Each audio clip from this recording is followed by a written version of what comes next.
I just sat down with Jason Sniegowski, who just took 6th place at the Motor City GT this past weekend playing Deathwatch.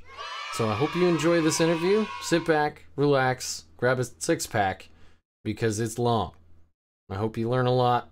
I know I did.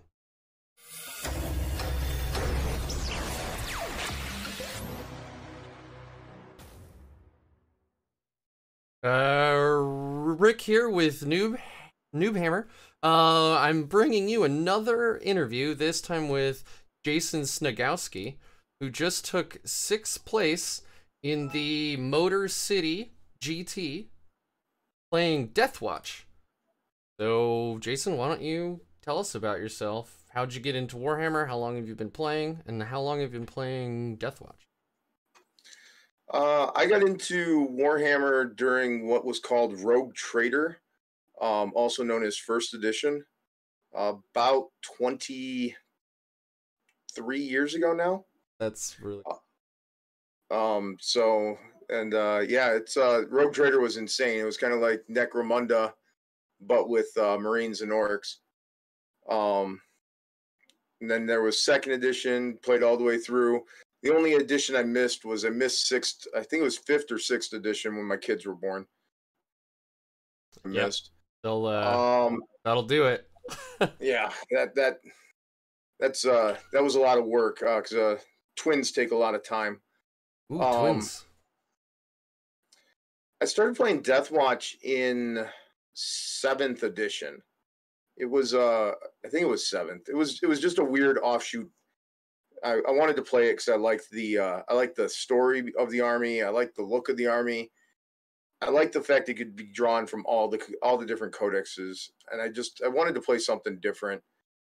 So, you know, I bounce from army to army quite a bit. I have too many armies in my basement. But at some point I just decided I liked them and I wanted to try them. That's fantastic. Yeah, I actually started just when quarantine started in last January 2020, and I actually picked up Grey Knights, but once 9th codexes started hitting, and especially as a new player, it's hard to make Grey Knights work. So I loved all the new Primaris models, jumped into that, and then now I have starting a Sisters army now, so I'm almost up to 3. So I feel Sisters is top tier.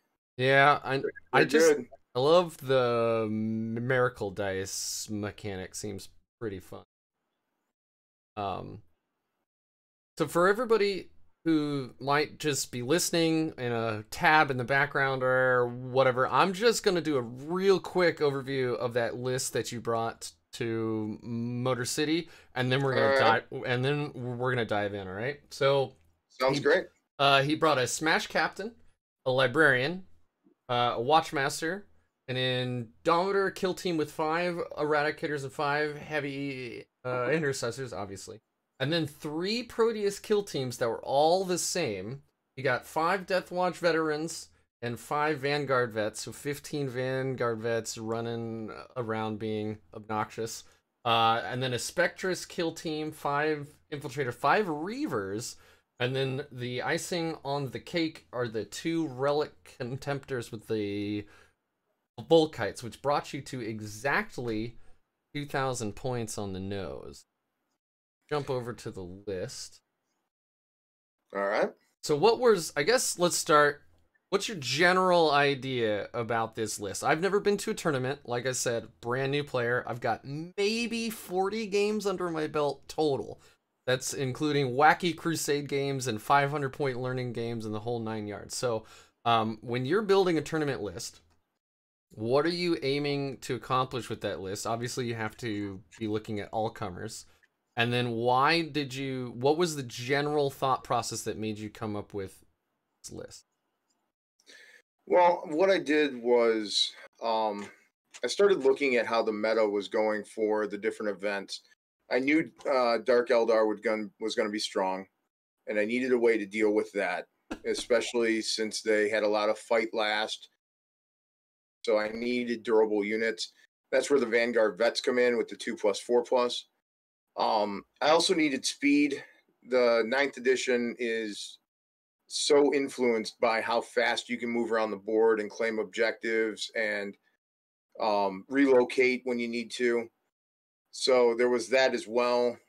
And I think is the little known secret sauce of Marines right now. They have more answers to everything than any other Marine codex.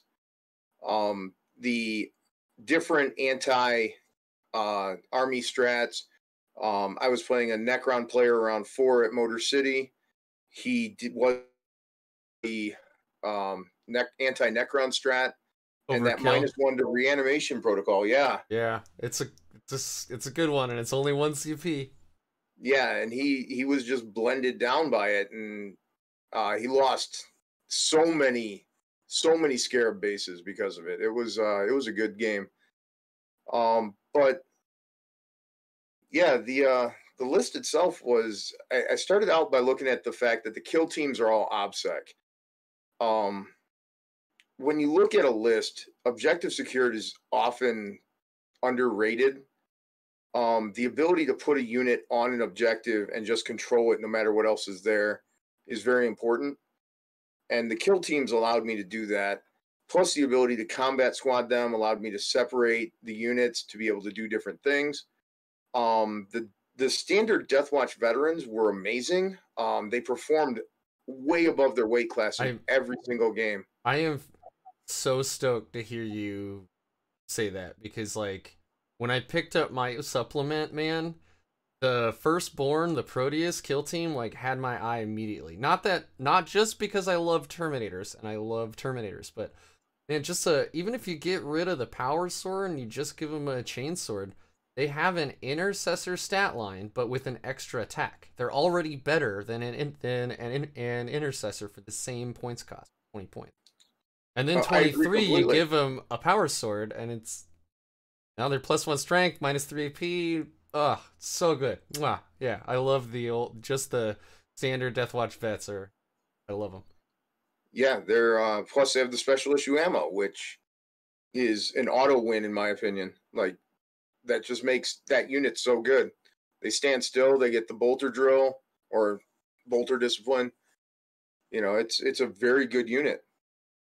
Yeah, I've got a whole bunch of questions for you about special issue ammunition. But okay. I also love how versatile SIA makes us. And now, granted, I never played Deathwatch in 8th, and I know that it was the Vengeance rounds or whatever auto wounding on 2 were around then, but and they aren't. And now. Everybody could have storm bolters. Yeah, and everybody could have storm bolters, but. Be that as it may, we are currently in 9th playing with As It Is. So you found that the Deathwatch vets, or the normal Deathwatch veterans, were just solid. So, and then obviously you put them into kill teams with the Vanguard veterans, which can bring storm shields, so they're durable, like you were saying. And then they're Vanguard veterans, so they're super fast. They're infantry, so they can move through buildings or through breachable terrain. And then yeah, those storm shields are money. Like yeah, your invul in 9th is your new armor save, so might as well, right? There's so much AP. So yeah. All right. So what else? Like you're looking at the meta. You knew Drakari was gonna come in hot. You liked the veterans. Also with Drakari, you got the relic contemptors. I mean, 16 shots against paper armor is good no matter what you're talking about. And mortal wounds. Yeah. Volkites. Those relic contemptors with the Volkites have really like popped onto the scene, and just what I've noticed is just the last few tourneys. And yeah, before that,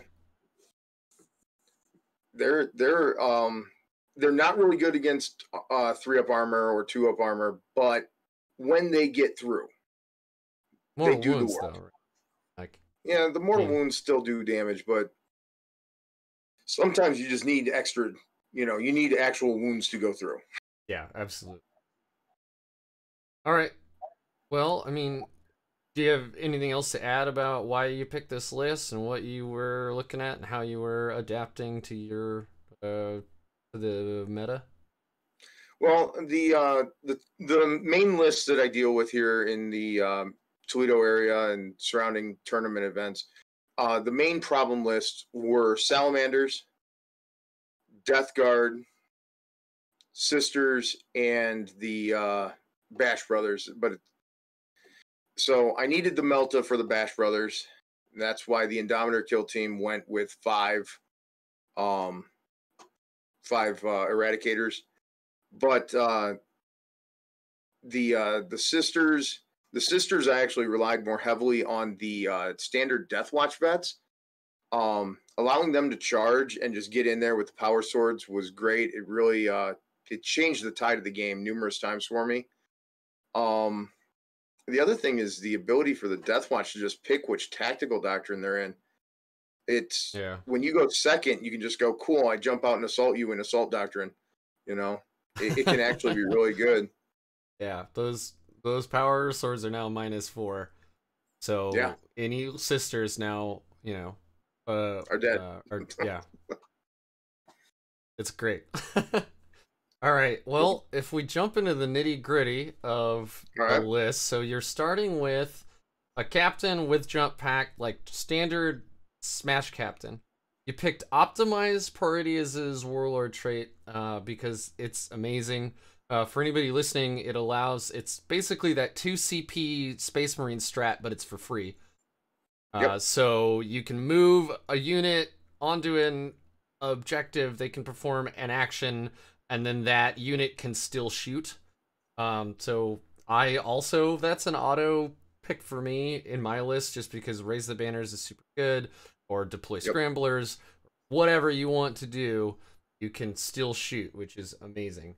I see you have a stratagem hero of the chapter. I assume that's to give him the warlord trait because your warlord is actually the watch. That is correct. Okay.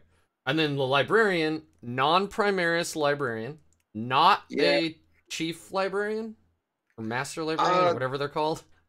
The chief librarian. There's a little bit of story to this. So when I first built the list, it was a Primaris chief librarian, and the Indomitor kill team was an Aquila kill team. Mm-hmm. So I would always be able to pick heavies with it to get the heavies in Lord of War.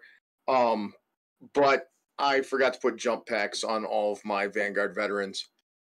So you had assault Marines at that point. Yeah, basically. I was over points. That's amazing. But I needed the speed, so things had to go away. Yeah, I feel you. So it became a non-Primaris librarian that didn't have the good librarian abilities.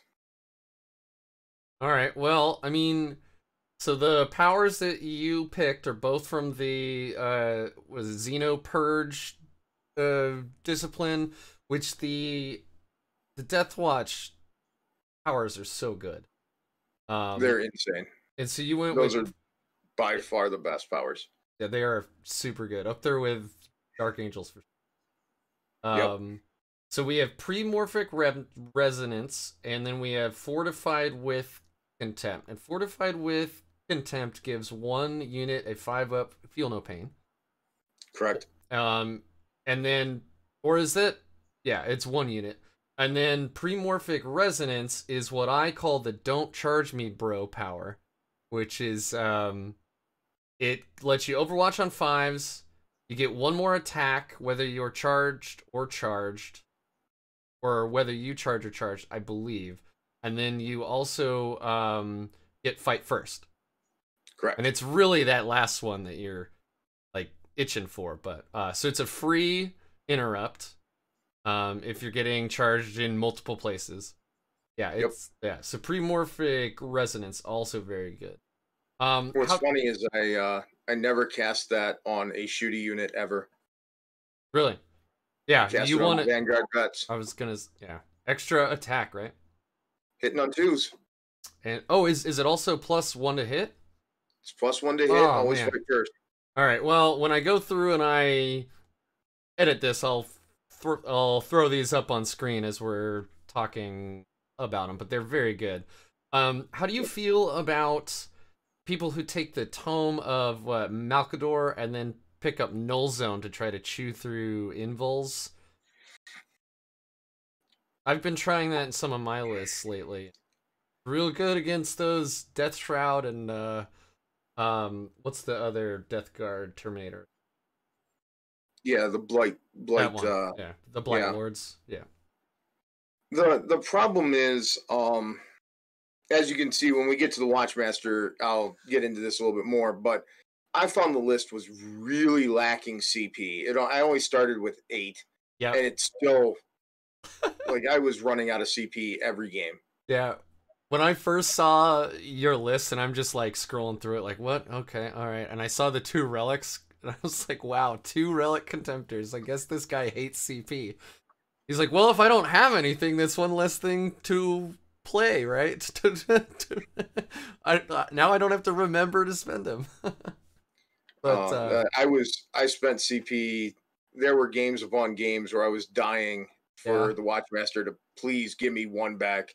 Yeah, man. I feel you. Like, my other army is Grey Knights too, so when I started playing Deathwatch, I'm like, not only am I CP hungry, now I'm starting with 7 or 8.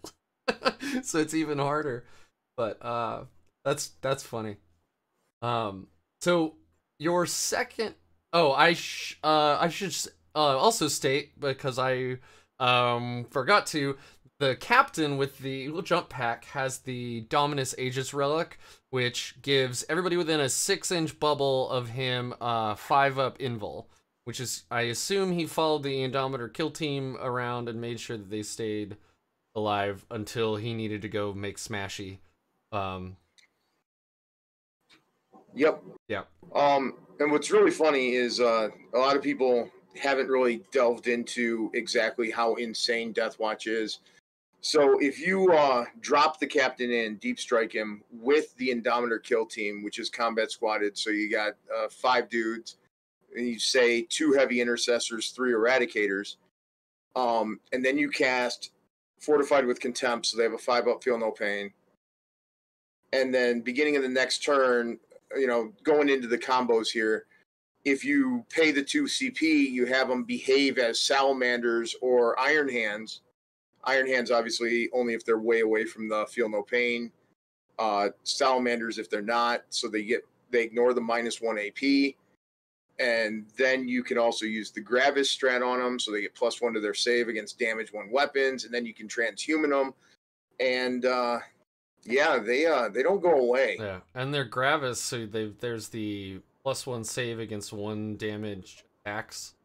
Yeah, the Gravis strat. Yeah. Yeah, which is really good against the Castellan robots or whatever. Yep. Yeah, go ahead and shoot me 50 times. Yeah. All right, so now that I went back and talked about what I forgot, we can get into your Watchmaster, who's your actual warlord. Yep. And you chose Paragon of their chapter, Ultramarines, Adept of the Codex. And that is every time any 1 CP is spent, you get to roll 1d6. And on a 5 or 6, you get 1 CP back. So if you spend 4 CP in 1 turn, you roll 4, and you can get 1 back. You can only do that once per turn, though. That's the caveat. Yep, and you're dying to get them back every single time. Yeah. So you're hoping for 2 every turn. 1 from the command phase and 1 from this warlord trait. Now here's the first thing I noticed when I started to really dig into your list after I saw your 2 dreadnoughts. You picked the Spear of the First Vigil, which is not generally thought of as a good, at least of the 2 or 3 relics you get to bring. If you want to spend the extra CP. There's lots of talk about the Beacon and Jealous for moving big units or small units around the field with like a bike chaplain or a bike captain. There's, you've got the Vox Osperum or whatever, which gives a +3 inches to Aura, which usually people throw on their Apothecary, which you don't have one, but we'll get to that later. So why the Spear of the First Vigil? The Spirit of the First Vigil has the answers to a bunch of different questions when you're in the game. First off, it's damage 3 in melee with -3 AP, strength 6.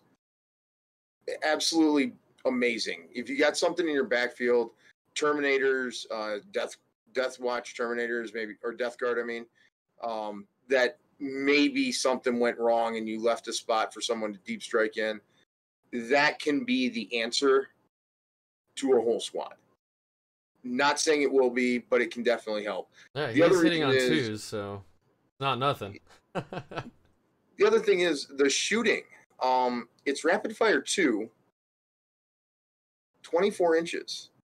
It's pretty good, but it's also 2 damage.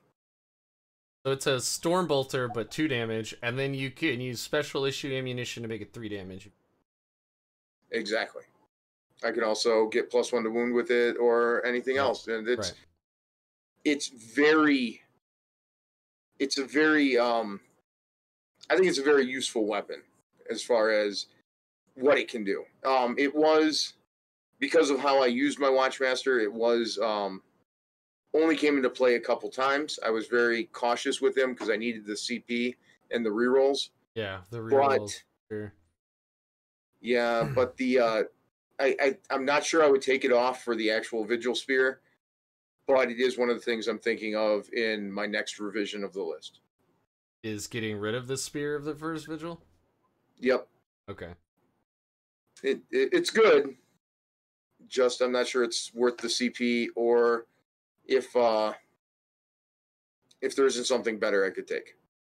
Yeah, I mean, I'm interested to play with it now, honestly, because both you and Lou Rollins, who I interviewed previously, both said that you should give the spear a shot, or at least implied that it's better than I thought that it was. Not to say it's a bad relic, but like, what's the one, the Vorkan pattern auspicitor or whatever that gives +1 to hit against fly? Like, yes, I kind of think that is like a it's almost like a it's like laying in wait to people to realize how good it is, because there's a lot of units that fly, like Raiders now, for instance. But you got Sanguinary Guard. You got all kinds of really good units out there with fly, and being able to hit them one more, or on 2s instead of 3s, or whatever, seems very, very good. So there's other relics that I've thought about bringing, but I've never thought about bringing the spear. So when I saw it, I wanted to ask all about it. Yeah, I like I said, it's probably one of the first things I'm going to consider removing from the list in the next version of it. But I did like it, and it did play well. It was beneficial to the list, so I'm not sure if it'll leave. Yeah. And, like you said, Rapid Fire 2, it's a Storm Bolter, but with 2 damage. It's not bad. Alright, so then we get into your troops, and because we're a Deathwatch army, most of our stuff is troops. So we go to your big ball of Gravis guys here. 5 heavy intercessors is the base of the kill team. You have to bring them. You brought the Hellstorm bolt rifles, which are the Assault 3, and then you brought 5 Eradicators to round it out, also with their Assault Melter Rifle. I do this in my list too, when I run in Indomitors and Eradicators, because I love to be able to advance them and still shoot. And so good. Yeah, the advance ability, just because first off it's a slower moving unit, the ability to advance will sometimes catch somebody off guard, especially at the higher end tables where everybody's measuring every last inch. So they may forget that you can advance and shoot. So it sometimes comes into play. And then the choices, of course, the Melta, obviously, to deal with the heavy weapon or heavier tanks, the Mortarion, Magnus, the stupid chicken that won't ever die because of the 3-up invuln. but the heavy intercessors actually were they were all stars. Every single game I played, because when I had to go into troop units and things like that, tactical doctrine, they're -1, and they're a 30-inch range assault gun. Yeah, strength 5 too. Yeah. Yeah, so you're already wounding like a normal intercessor. That's not to be. And in tactical, they're -1. Yeah. And if you want to waste 2 CP, you can make them heavy 1 and use special issue ammo. Yeah. So my big question is, lately when I run Indomitors, I run them with 5 plasma inceptors. But I also have I have an orc player and 2 Necron players that I play with a lot, so I deal with a lot of hordes. So the blast is just like insane. Money. It's yeah. Even with the 5-up invul from a Chronomancer, I think I can kill 12 on average out of a 20-man block. I mean, they're gonna get a bunch back, but then you overkill them, and then they cry. But anyway, so why the Eradicators and not Plasma Inceptors, or at least why not 1 Plasma Inceptors so you can still fall back and shoot? That had to do with points. Okay, I sort of figured that's what you were gonna say, but the 4 key units to the army we haven't gotten to yet, and those 4 key units had to be there because that's what the list is really built around. Okay. Well, then let's jump into there then. So you have 3 identical Proteus kill teams, 5 Deathwatch veterans with the standard bolt gun and then the power sword, and then 5 Vanguard vets, each with a lightning claw and a storm shield. So this is what you were talking about with your key, like part of the key units, right? So these are who did everything for you. Yeah, these units are. I can't even explain how many games I won just because of these units. Tell me more. The Vanguard veterans and the Deathwatch veterans like combo together. In one game, the Deathwatch veterans it was against Sisters in round 2. The Deathwatch veterans basically just butchered everything that came anywhere near in my backfield objectives, and it allowed me to prevent like the fast moving Seraphim and other quick units from getting back there. And not only that, but their objective secured, so the quick moving units, even if they got on the objective, they still had to beat me off of it. Yeah. And then on the flip side, you have the Vanguard vets, which if you even going second, going first, basically you just move them into position turn 1, and then turn 2 you use them to strike. But if you're going second, sometimes your opponent has already moved into position, and you can just white scar them up and tag something that they weren't even expecting you to get to. That is. Whenever I use, so I should mention, not only did I like the Proteus kill teams and the fact that you can make a Deathwatch unit out of like every chapter and stuff, I really like the icing on the cake. What made me actually choose to play this army was the Brotherhood of Veteran Stratagem, because like, yeah, it's a lot to know and learn, but man, that is just so much flexibility and it's so cool. And yeah, you're giving up reroll 1s to wound, but to advance and charge your Vanguard vets in the same turn is just like phenomenal. Even if you're just tar pitting something, And again, it comes back to that. Yeah, it comes back to that. What do you need it for? Like, do you need your Indomitor kill team? Like, if you're playing against the right type of list, to ignore -1 is amazing. You play Sisters with a ton of heavy bolters, cool, I'll just ignore -1. Yeah. Or, there are so many different ways that Deathwatch has answers, and it's because they can be every single every single chapter. They have a heroic intervention strat. You could be Space Wolves. You could be Blood Angels with +1 to wound. I didn't actually get to play any Bash Brothers list this weekend, but Vanguard Vets, when they hit like Mortarion or Magnus, by being Blood Angels, that's nasty with Lightning Claws. Because they're toughness 8, right? Yeah, but they're yeah. So you would usually be on 6s, which is awful. Yeah, 5s. I think they're 7s. Might be 8s, but yes, same thing.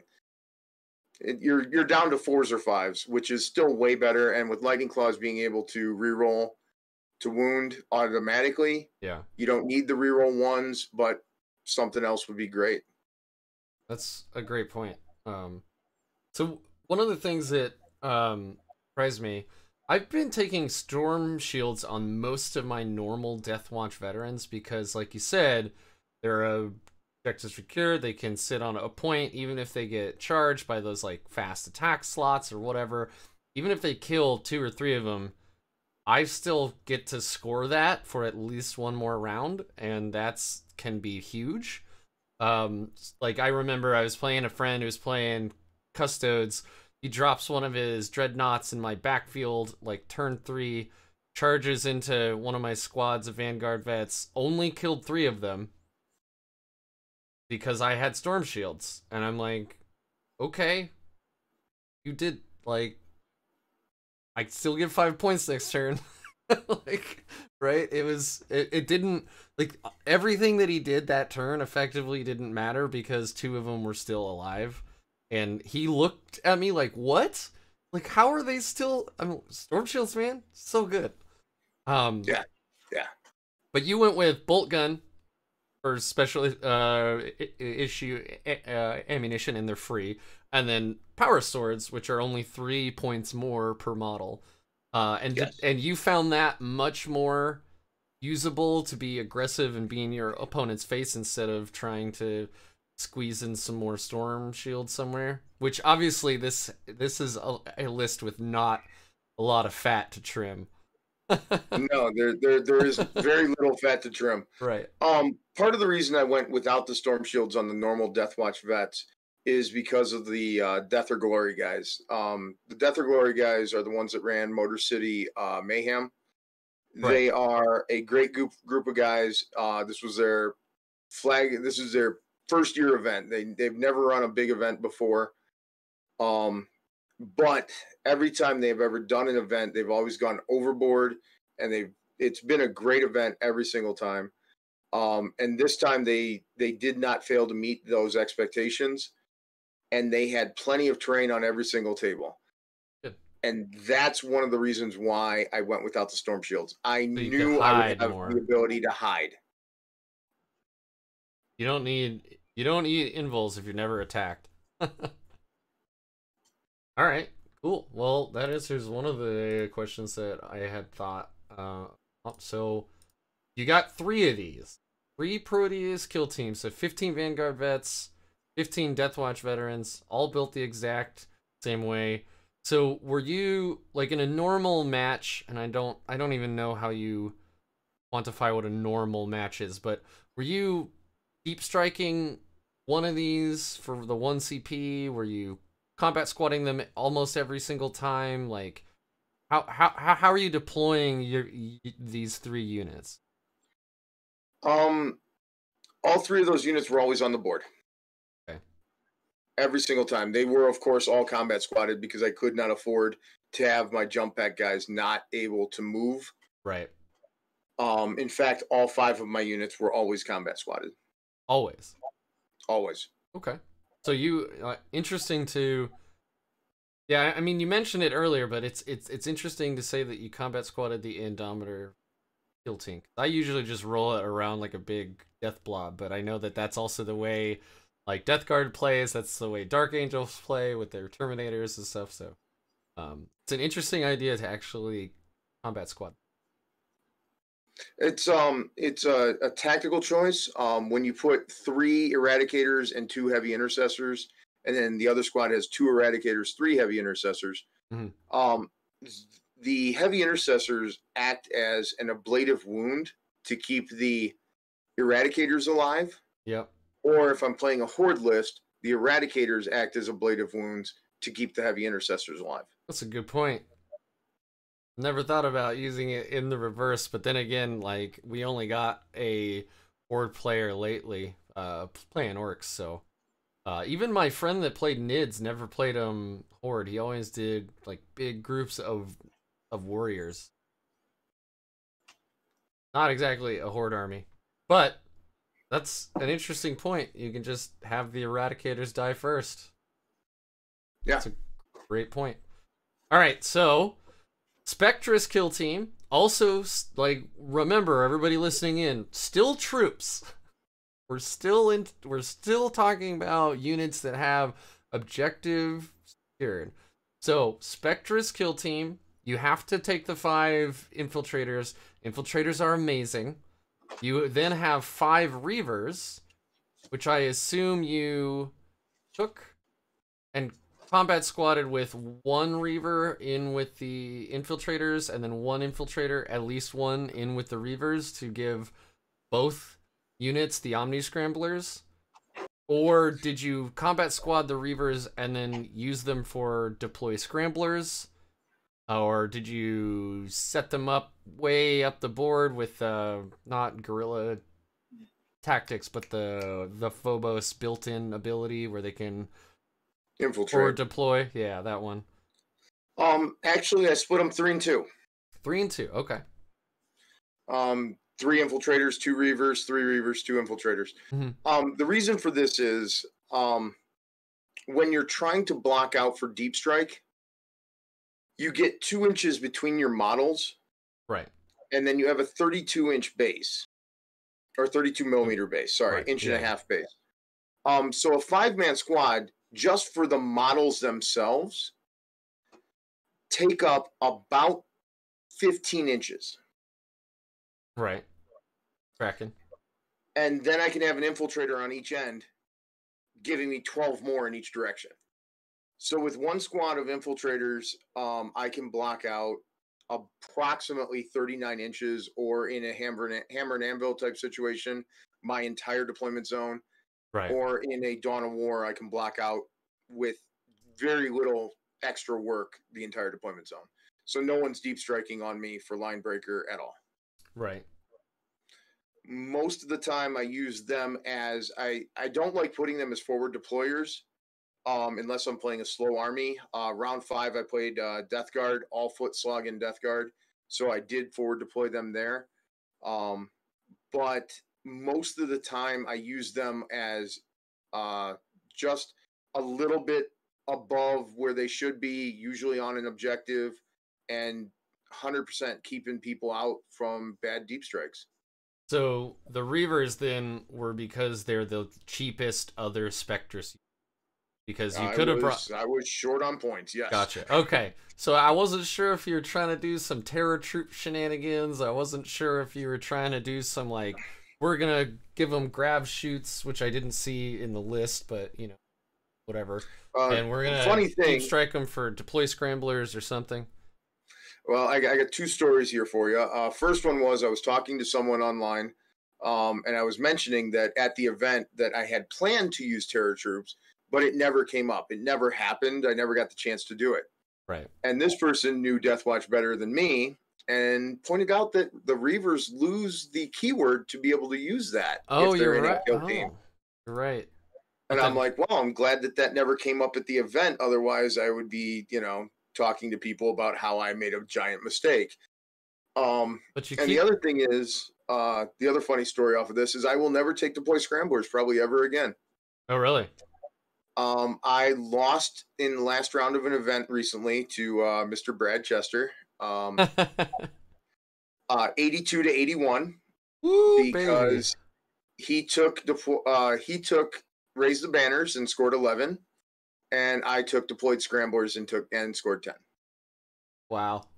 It is amazing that you are playing at a level where like I look at a secondary and I'm like, ooh, I can get 9 points. This is a good secondary. like if I don't have ones that are clearly better, right?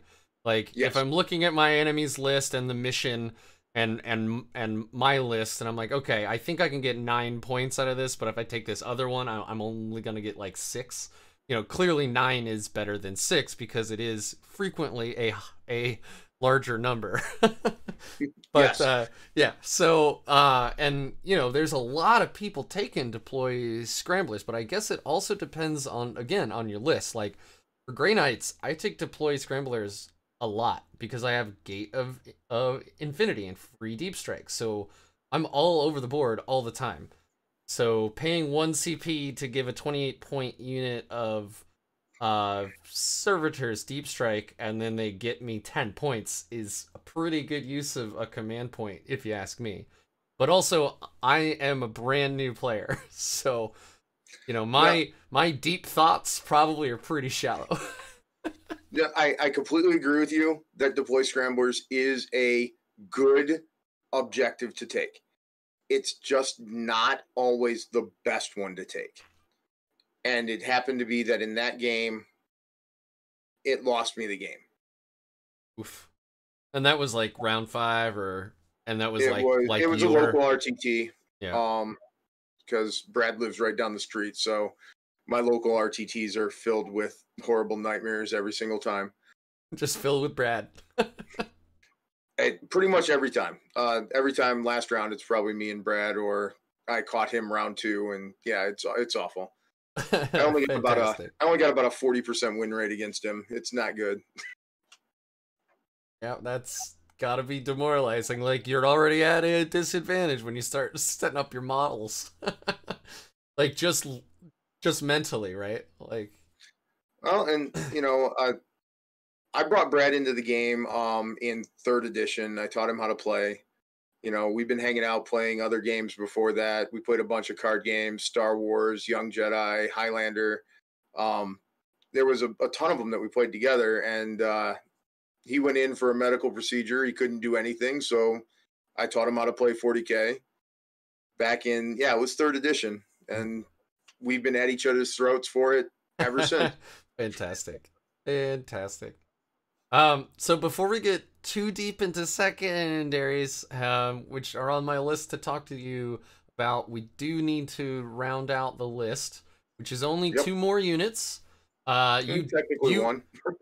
You noticeably, though, do not have an apothecary, which, at least in every other Space Marines list, is probably the most efficient 95 points, whatever it is. I think it's 95.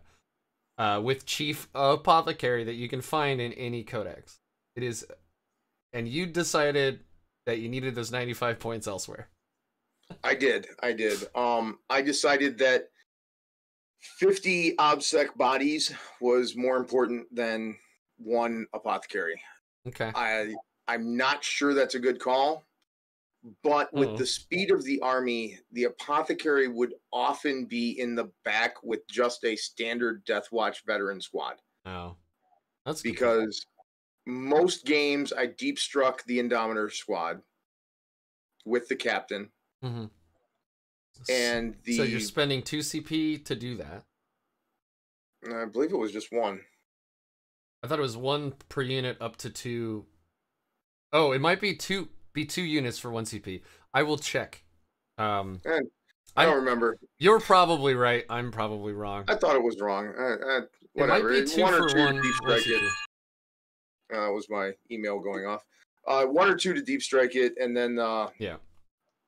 They always went in with the captain, so they would have reroll 1s and the 5-up invuln from the Aegis.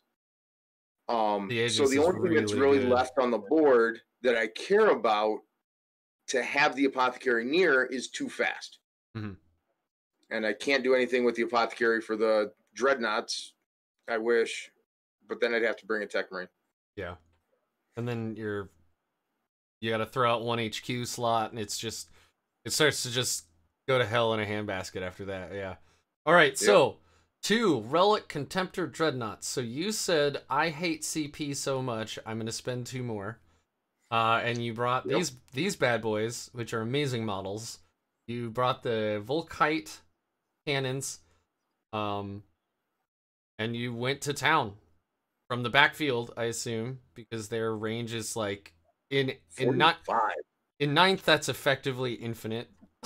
Yep, right. effectively. Yeah, it's like having a 72-inch range on a las cannon or whatever. I don't remember which gun, but it's like, who cares? That's yeah. It might as well just say infinite range. So it might as well. Yeah. Yeah. So 45-inch range, Volkite cannons going off all the time. Were you consistently spending 1 CP for Wisdom of the Ancients if they were back behind away from your from your Watchmaster for those reroll ones to hit? Never. Oh, really? Okay. My Watchmaster, after turn 1, my Watchmaster babysat those dreadnoughts like it was his job.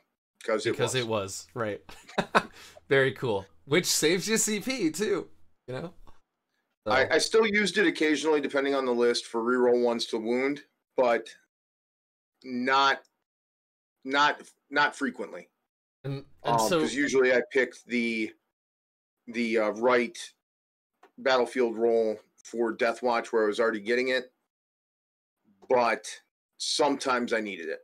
Yeah, that's been the tricky thing to me as a Deathwatch player, is making sure that you pick, well, one of the tricky things, making sure you pick for your Xenos Hunter chapter tactic the right battlefield roll, because you can only switch it once per game, and only if you have a Watchmaster, or you can bring a captain with Vigilance Incarnate, but then it's only 1 unit, and you can only do that once per game.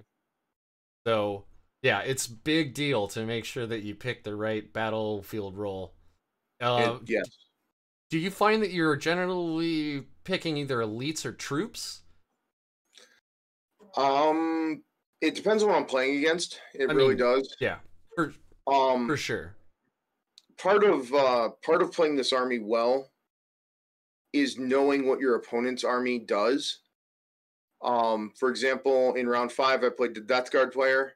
I knew that the lawnmowers, he had 2 lawnmowers. I knew they were coming at me, and I knew I had to deal with the fast attack now. Mm-hmm. But he was foot slogging with his Terminators, and for some odd reason didn't deep strike them. I have no clue why. So I picked elites because I knew that in the long run, the Terminators were the problem. The lawnmowers were going to be annoying. They were probably going to chew up some of my units, but the Terminators were going to be the long-term end game problem. So by knowing what my opponent was going to do, or at least approximately what they were going to do, I was able to better pick what would last longer and work better for me. Right. Makes sense. So, is there anything else you want to talk about for this these relic contemptors? I know they got nerfed recently. They used to be 2 BS skill, right? And now they're 3. I think that change came with the 9th edition Forge World book, Imperial Armor. Yeah. So I agree. I think they were 2. But did you find these guys? Obviously, that's 300 points of your list. Like, were they crushing it for you every single game, or did you find there were no? Did you find matchups where you're like, I wish I had something else for these 300 points. I wish I had another Proteus kill team. So my first 3 games were against Dark Angels, Sisters, and Sisters. My game 4 was against Necrons, and my game 5 was against Deathwatch. So of the 5 games that I tooled my list to be anti-Xenos, I played no Xenos. Yep. Well, you played Necrons once. Yeah, once. 20%, so no, man. They weren't killing it. Because the Deathwatch can only be in Devastator once. Yes, I did always choose it when it was most advantageous to give me that -1, but most of the time I was bouncing off of 3-up armor. Isn't there a Space Marine strat to put yourself into like all 3 doctrines for 1 turn? So you could do that for at least one of them. CP. Yeah.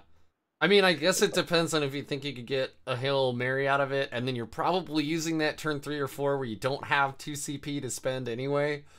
You know, so Yep. that's a good point. If I got to turn 3 with 3 CP left, it was a good day. Yeah, that's how I feel too. Both Grey Knights and Deathwatch. How do you? So the Relic Contemptors didn't always. Were they like really good when they did work for you, and that made them worth it, or was it? Or are you now like, I think I can replace these things with something else? So the first game I played against Dark Angels, they did really well. I had a couple of hot rolls. I pulled off 5 mortal wounds one time against a squad, and I think 6 mortal wounds against the speeder he was running. It was, when they worked, they were worth it. In round 3, my only loss, I was shooting at mortifiers, and both contemptors got 0 mortal wounds. And then, of course, through miracle dice and luck of the dice, he managed to save most of the wounds anyway, and I think he lost like 2 models. So it really came down to what happened in the game as to whether or not they were worthwhile. It's just the no AP. It's the 2 damage is great, but the no AP is really devastating sometimes. So is this some place where you think you could pick up some more efficiency in the list if you dropped them and came with something else, like maybe 1 Redemptor and spent those other points somewhere else, or? I do, but I'm not sure. Because I like the number of shots. The army really doesn't have a way to deal with orcs or other horde lists really well. And this kind of gives me that. So when fighting against a horde list like orcs or something like that, I did have a couple practice games against orcs, and the Relic Contemptors were amazing against them. But then you didn't go fight orcs. Yeah, I fought no Xenos with my anti-Xenos, anti-meta. Yep. Yeah, it's we can talk about how we think Deathwatch could improve in a bit, but yeah, I've definitely felt that too. Where like I've got some friends in a bubble, or our like COVID bubble. Most of us are on shot 2 now, so pretty soon we'll be playing with no masks on, but you know, we all come over, throw up 3 tables, we square off, and it's like, okay, I'm not playing one of the 2 people that plays Xenos. I'm playing the person that plays Custode or Guard, and it's like, Deathwatch is still fun, it's still very flexible, but it's also, you're not feeling like you're not hammering the accelerator all the way down, right? Like, you're at 90%, not 100%. So I feel you there. I feel you. Yeah, and you have to play completely different when you're playing against Marines or Sisters or Chaos. It's not the same list when you're playing against Marines. When you're playing against Xenos, it is, yes, it's full throttle. You're all in, and it works, and it's great. When it's not Xenos, you got to be smart. Yeah. Luckily, having played Space Marines, they are an army that I do understand. Well, everything else I'm still very much learning from, experience. I guess I was gonna start jumping into matchup questions now. Well, actually, let's talk about secondaries. Let's stay on your list, or I guess this is also technically a matchup question. But so, what, like, when you build a list, like for my you were asking me before the interview started what I've been running lately, and I like my Proteus kill teams as well, but I usually bring 2 big groups of 10-mans with Terminators with Cyclone missile launchers and power swords, and usually, and I'm building for While We Stand We Fight, because those 2 Proteus kill teams are like 475 points. And even if you combat squad them, you still have to kill them all for while we stand, we fight. So my opponents hate that because, okay, they've wiped out my, one Vanguard vet, my Black Shield, and, my Terminators, and now they still have to go kill the 5 dudes that are in my deployment zone. Yeah.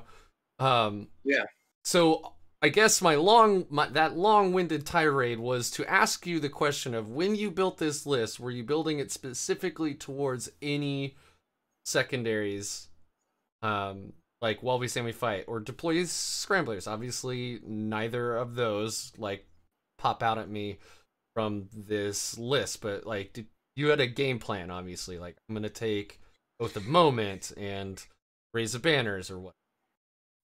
I did have quite a few different ideas running through the list while I was building it. One of the main ones was based more on the missions that are being played. If I am winning my mission, I am probably getting engage. Mm-hmm. Because there are objective markers in 3, 4. So I'm always getting some points on engage. So engage is, I don't want to say it should be nerfed, but it should basically be an always take. It is really very common. But in my little local we almost always grab that one. Yeah, it's engage on all fronts. Again, if you are winning the mission, you are doing engage. So you might as well take it. Anytime that you can do 2 things at once, it saves you time. Oaths is amazing. I love Oath of the Moment. The problem is that Oath and what is the name of it?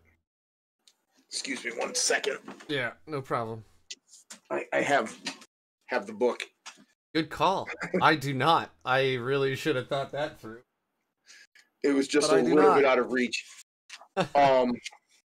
And Suffer Not the Alien. Oaths and Suffer Not the Alien, unfortunately, are the same category.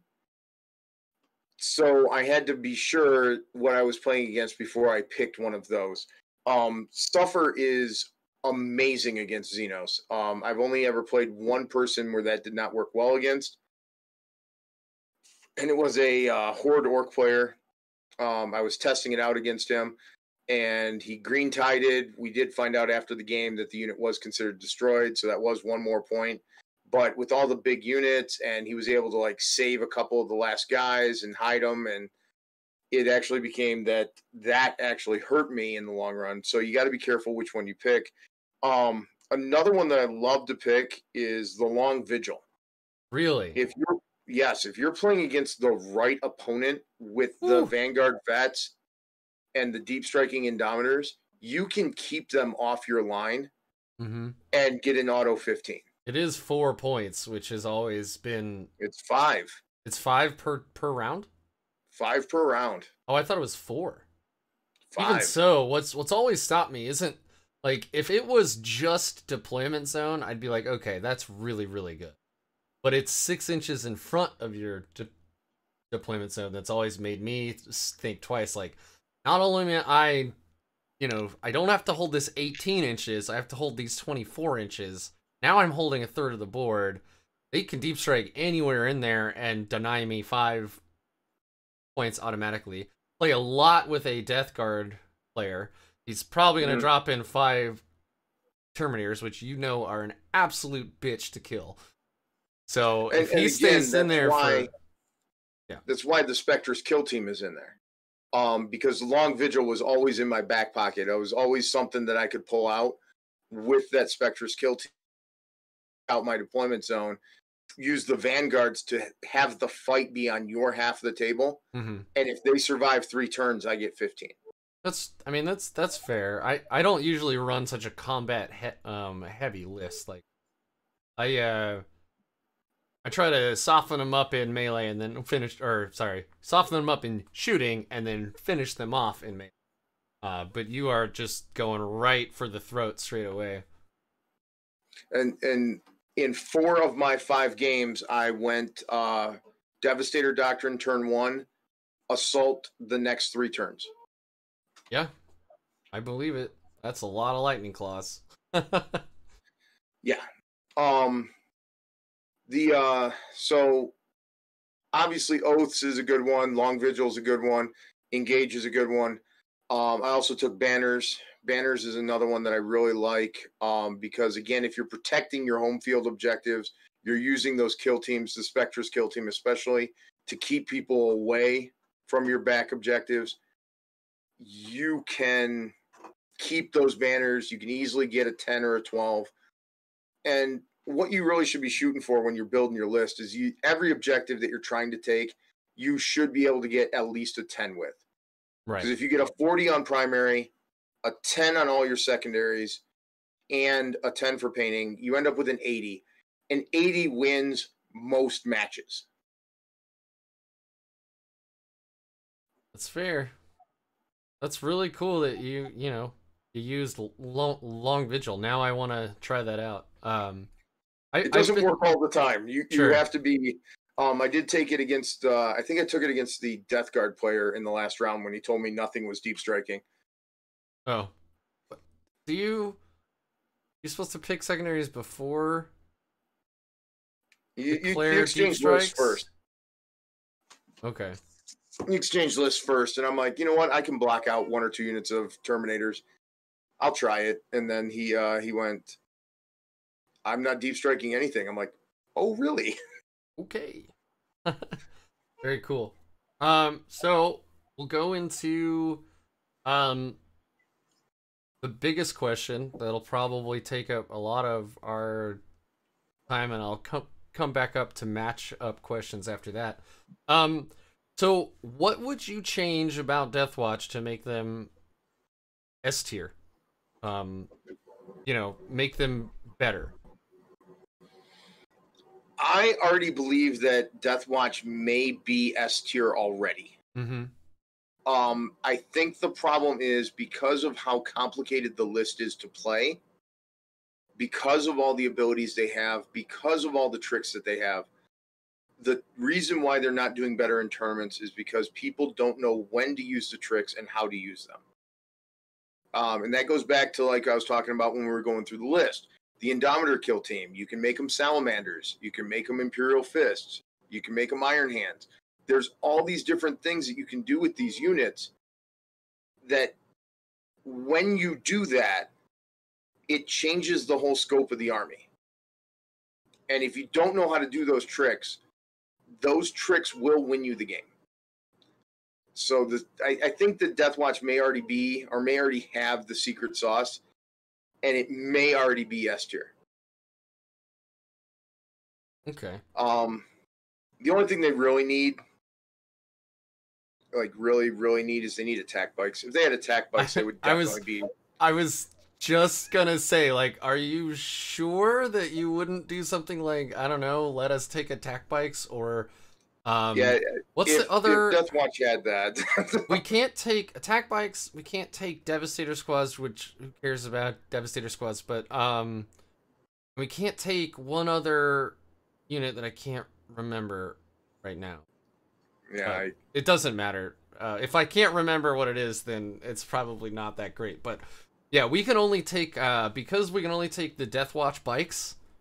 Yep. And you have to have 2 bikes for every 1 attack bike. So you're bringing 2 chaff, like, wastes of points for the bike that you actually really want. Yep. Yeah. So. Okay. So, yeah. I mean, that's the one thing you do is be like, could we please have attack bikes? Yeah, but again, I think, like I said, I think Deathwatch may already be one of the top tier lists. It's just people don't know how to pilot it. And I think with Melta bikes, it would just become more of a Dark Angels-ish list. And I like how they play right now, and I like how they're different. So the Deathwatch super doctrine right now is we get to pick what our doctrine is. Which is amazing. It is very, very good, but it is also not that exciting, right? Like, you disagree? I completely disagree with you on that. Like I one of the things that I love about this army is how flexible it is. Like I played my first game of Deathwatch. I had like Grey Tide, and my friend that plays Aldari is like, yeah, let's square off. And he assumed I had to be Devastator Doctrine, so he just hid from me turn one, and I'm like, no, man, I'm in Assault. He's like, what are you talking about? I'm like, no, I can pick. Like, I guess maybe I didn't talk to you enough before we started playing, but like, I'm gonna pick the doctrine that's most suitable for me at the time that I need it. I'm not gonna have to do like some big crazy, like put some unit out and like hanging out to dry just to try to get a lucky shot with a melt-a-gun or something. I can do that that turn 2 or 3 or 4 if I really want to. So yeah, and that's one of the reasons why I did so well in the tournament, is because, you know, okay, you hid all your units, cool, I'll blow a tactical doctrine this turn, or I'll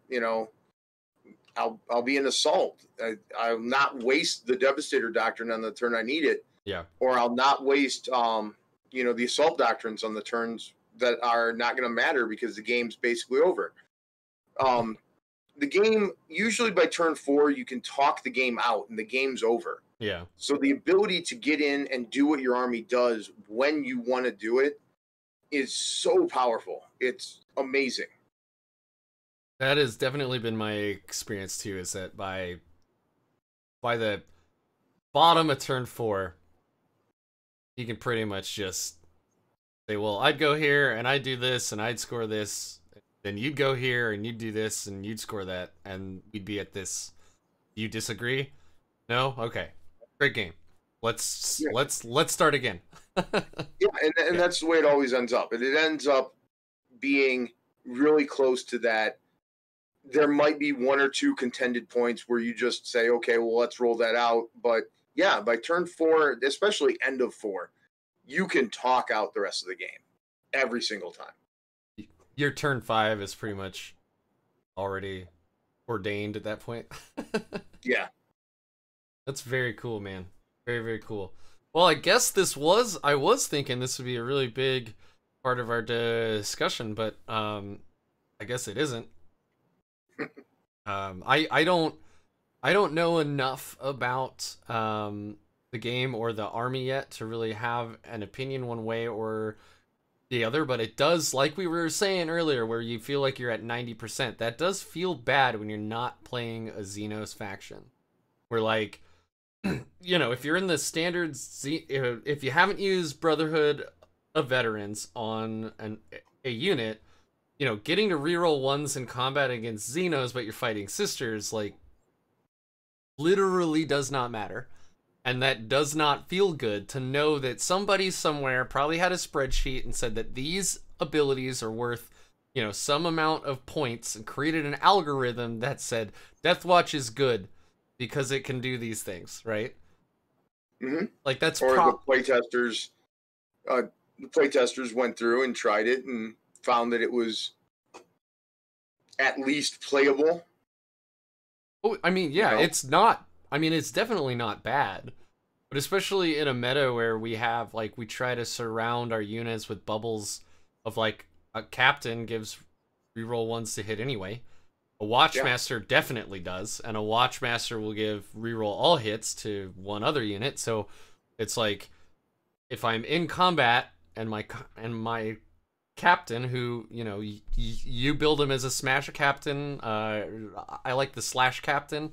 But he's in combat with my unit that's in combat, so they're already getting rerolls of 1s to hit. So even if I am fighting Aldari or whatever, it kind of feels wasted because, you know, if it was, I don't know, like +1 to hit in combat would be insane.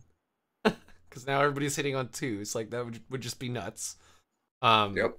But I know balance is very complicated, but there are those things where if you feel like, well, I can do that, but I guess it doesn't matter right now. I don't know. Yeah, it's and like you were saying with the slash captain, I normally also run jump pack Teeth of Terra captain. In my first rendition of this list, I ran him with Paragon of the Chapter and gave him I forget the name of the White Scars Warlord trait for D3 additional attacks. Yeah, I don't like D3 in general. Like, one of the reasons I don't like to play my Grey Knights is their weapons are D3 damage.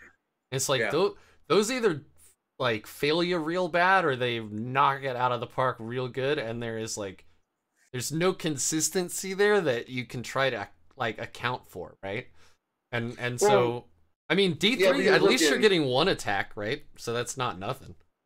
Yeah, but you're looking at, like, with the Teeth of Terra, Jump Pack Captain, with the Paragon of the Chapter, and you take the D3 from White Scars, you're looking at 5, 8, minimum 9 attacks on the charge with the Teeth of Terra. You're almost Ragnar. Yeah. So, you know. Almost. So it was in my list initially, but I found the Dominus worked better. Yeah. It kept more important units alive longer. Yeah, and I mean, you know, if you wanted to spend one more CP, you could, but then you'd have to put the Dominus on another character, which means you have to find a bunch of points somewhere. Like, I was running him on a company champion for a little bit, and his only job was to run around with the Dominus Aegis. And then one time he did heroically intervene into a enemy HQ that had snuck around behind me, and that was pretty funny because that's the one thing he can actually do is kill like weak characters. So but yeah. So matchups then, huh? Let's talk about the elephant in the room. The Drukhari. How I mean, you didn't play him in this matchup in this GT, but clearly you have thought about them, planned for them, probably played at least a few practice games against them. How are you feeling against witches and incubus and succubus? I think it's really going to depend on the pilot. I think I can, with this list, I think I can beat most Drukhari players as long as it's not a good pilot. And that's part of the thing right now, especially with when I started playing 40K, there was limited internet and no one talked about 40K on it. And when you started out, no one had any idea what you were playing or anything like that. And now, when you have a list, the world knows what you played. Mm-hmm. So like you said, looking at it. Yeah. So for everybody listening, I reached out to Jason the day after the tournament. I asked him if he would like to be interviewed.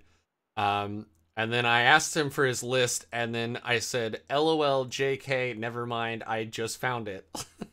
And then said, is this your list? And he said, well, I guess the secret sauce is out already, or something like that. So yeah, less than 24 hours later, everybody knew what you were piloting. It was already on best coast pairings. All of the stats were up there, everything. So the internet changes lives. Why have a job? It does. And now instead of having to worry about whether or not you're going to catch that good list is going to be there.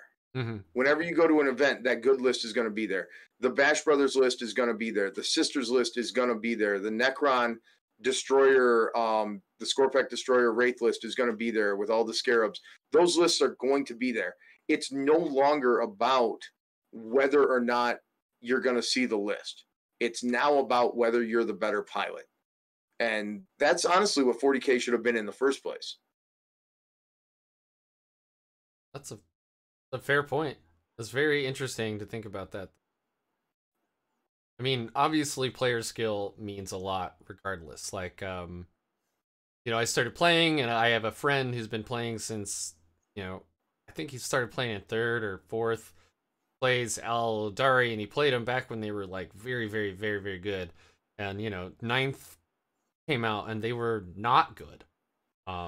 We see some soup lists that are doing pretty well right now, but he liked to play Mech Eldari, which is bad in ninth. But he would smash me every single game because I was a brand new player, right? Like I wasn't even sure what all the secondaries are I could take. Like I was still learning my army. He knew his. And even though we were both adjusting to like this, I was just getting used to it, but the smaller board size and the ninth rules and more Age of Sigmar style objective holding, all of that, even though he was adjusting to that, he was explaining to me like why he moved things where, that he already knew. He'd like looked up kind of what the Grey Knights could already do. Not that he built a counter list to my Grey Knights, but he just kind of knew I could be all over the board, and so he was already thinking on a higher meta level than I was at the time, where I'm just like, how do I do the calculation to wound? I don't understand. Like, I was so new. Yeah, I remember when that was a thing. That was back, like I said, that was back when I started playing in Rogue Trader. Rogue Trader was amazing. I heard about all the like tables and stuff you'd have to actually look stuff up on. Oh, it was horrible because at the end of the game you could have like your orc would have his legs blown off, so they'd replace it with a wheel, and you'd have movement 8 or 9 because of that. The orc old rules, man, these seemed like a lot of fun. Like I was on a Facebook group the other day, and they were talking about how so every army in the game had a rule that their transports could only, hold X number of models, which is the same as it is now. But orcs with their trucks, it fit as many as you could actually pile onto the truck. So like folks would make popsicle stick like bed extensions, do all kinds of crazy stuff just to put more orcs on there. And then if you moved the model and any of those fell out, they died. Like that kind of stuff, like it's not good for a competitive game. No. But man, that is just so orky and so hilarious. Like I almost wish there was more of that in the game, but I also, again, I know that that's not good for a competitive. No, I was at Adepticon quite a few years ago. And me and the guy I was playing were both 2 losses. And we're going into the last round, so it's like it doesn't matter anymore. And so I'm like, hey, do you mind if I assault your I forget what it was, a Fire Raptor or something? And I was playing my Nids, and he goes, if you can get a model up next to the hull, I'll let you assault him. So I took my Gene Stealers and stacked them up, and I actually did get models up there. So I don't even have enough context to know what you assault. Like you said that, I assumed you meant charge and attack, but was there a special thing you could do to like rip folks out of vehicles or something? Or no, you couldn't attack flyers with ground units, and it was a flyer. Okay. Yeah, we were just goofing around, and the guy's like, if you can get models up there, you can do it. Yeah, I did not even realize a Fire Raptor was a flyer. Like, I'm very new to this game, my friend. If you want to have a good time, I don't even know what a Fire Raptor looks like. Buy a Fire Raptor and play it in a game. There's nothing more fun than just rolling all the dice for a Fire Raptor. No, I play Grey Knights. It's a lot of Stormbolters. A lot of Terminators. Always getting maximum shots. The Fire Raptor has 2 quad heavy bolters. Nice. 2 missile racks and I forget the name of the assault cannon, but it's better than an assault cannon. It has like 14 shots or something. So the plane itself's got like 40 shots. It's 340 points base, and it's 30 more if you want them quad heavy bolters. You want the quad heavy bolters. There's nothing that is just the funnest thing ever. It's so many points. Oh, wow, you're right. So it is so as it stands now in ninth. So it would be 2 of the quad heavy bolters, so 24 shots there. Two of the twin Avenger bolt cannons for another 20. And then you have the pulse drag missiles, which they're just 2 more shots. But yeah, that's a lot of shots. It's almost like a Gladiator Reaper in the amount of shots. Yeah. Yeah. Plus it flies. Yeah. It's also almost 400 points. Yeah, that's why it's not played anymore. It's a cool model too. Yeah, it is. It's like a mini Thunderhawk. You just shortened it. So sorry, dragging this back to actually like Deathwatch now. Yeah. So dealing with Drukhari, you think you can take them out for the most part just based on most Drukhari pilots you think you could knock out. Now, I do. I haven't played them yet. I have one friend that plays them. I've seen a couple battle reports, like Tabletop Titans just did one where they did Custodes and Drukhari, and the Custodes got absolutely mauled. Those Dark Lances now, 3+ D3, lot of damage. Yeah, and then they're on those Raiders where I mean I think Brian on Tabletop Titans did the math, and at one point he was saying like because they can move the Raider, get out, advance and charge or something. I don't remember what the math was. It's like 26-inch effective melee range, which is it's something like that. Is nuts. So you move most of the way up the board turn 1, hide, and then you almost guarantee yourself a charge unless your opponent's hiding in their deployment zone, and then take all the objectives. I think the other thing I would need to deal with Dark Eldar is it would also depend on who got first turn, and again on the pilot. That brings me back to like my round 4 against Necrons. He had the free 6-inch move, 3 units of wraiths. He was coming. Yeah. So first move of the game, he was 6 inches closer, and then 12 inches. I mean, he was going to be right on my doorstep. So I deployed my whole army within 4 inches of the back of my deployment zone, which gave him like at best an 11 or 12-inch charge. Those raids are real fast. Yeah. Yeah. But if he can't make the charges, that means I get to make the charges. Yep. And that changes after the whole you right shoot there. them. Yep. After you shoot. Yeah. That's the big thing, right? Right. And again, it's that whole thing changes the tone of the game. When you change how you deploy or you change where you're located on the board, that 20-inch move, cool, there's 24 inches between us. If I'm 29, 30 inches away, I'll let you take that shot at a 12. Yeah. I'm good. 12 is super low odds for sure. Even with a reroll, you're what, 1 in 18? Something? It's still 1 in 36. Oh, it is? Okay. Yeah, it's 1 in 36 on the second one. Because you didn't get it on the first one, which would be 35 out of 36. So okay, I see what you're saying. Yeah, I mean small enough percentage. Yeah, that's true. Yeah. It's like I'm falling into the gambler's fallacy there, where it's like, oh, if I just put in more money, I'll eventually win. And that's why everybody spends CP to reroll dice. And then you roll that 1 into a 1 every single time. We have a friend in our group. His name is Steven, and we call that a Steven roll because he does that every time.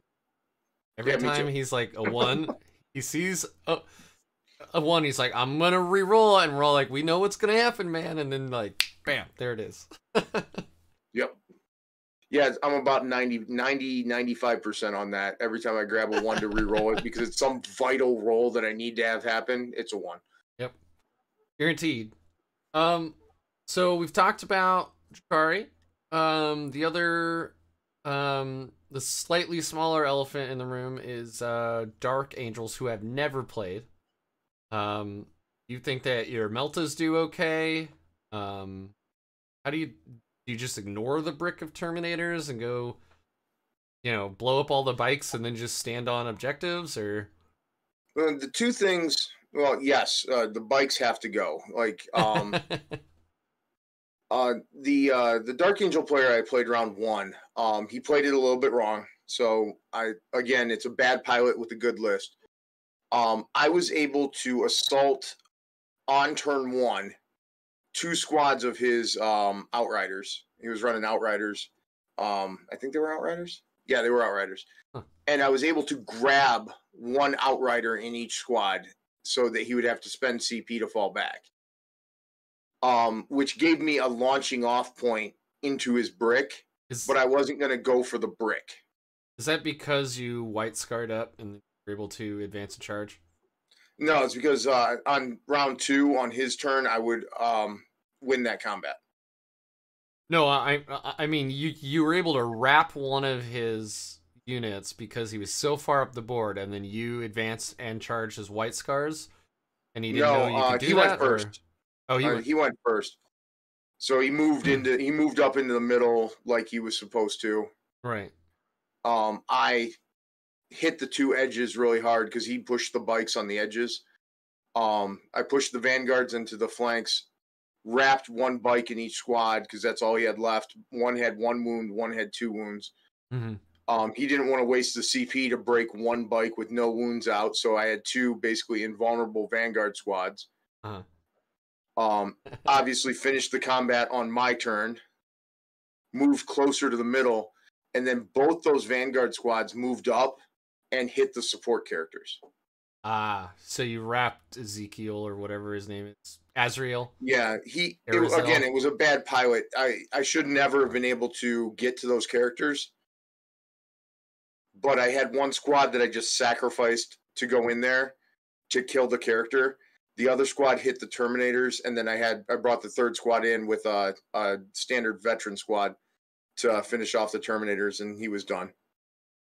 Yeah, I mean, if they don't have the bonus invul from Azrael, and they don't have the apothecary there of constantly bringing back the Terminators, and you're using lightning claws anyways, so you don't care. You're only wounding on 4s regardless. Like, yep. Your inner circle permanent transhuman thing means nothing to me. Like, yeah. 4's re-rolling, so here it comes. All right, so what about a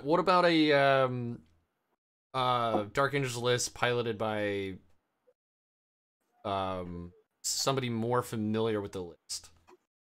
I'm still going to do whatever I can. I'm going to play a little bit more passive. I'll probably still hit the bikes and the speeders as soon as I can. I'm going to use the Volkites to wear down the Terminator squad. Hopefully kill half of it by turn 3. And then use that point to be able to get into those characters. And then the Volkites to mess it up the rest of the way. Do your relic contemptors ever end up in melee? Or do you think that if they did, you're like, I failed? That's not what they're supposed to do. Yeah, no, I play them deployed very far back, usually with the Watchmaster in close babysitting mode. Yeah. And usually either a Spectrus kill team, half the Spectrus and half of a Proteus kill team, the veterans, the Deathwatch veterans, nearby. So if you're already back there, I lost. Okay. So like a third of your army is back there along with your best or your most expensive HQ, I guess. Yeah. Your best force multiplier HQ. Yeah. Okay.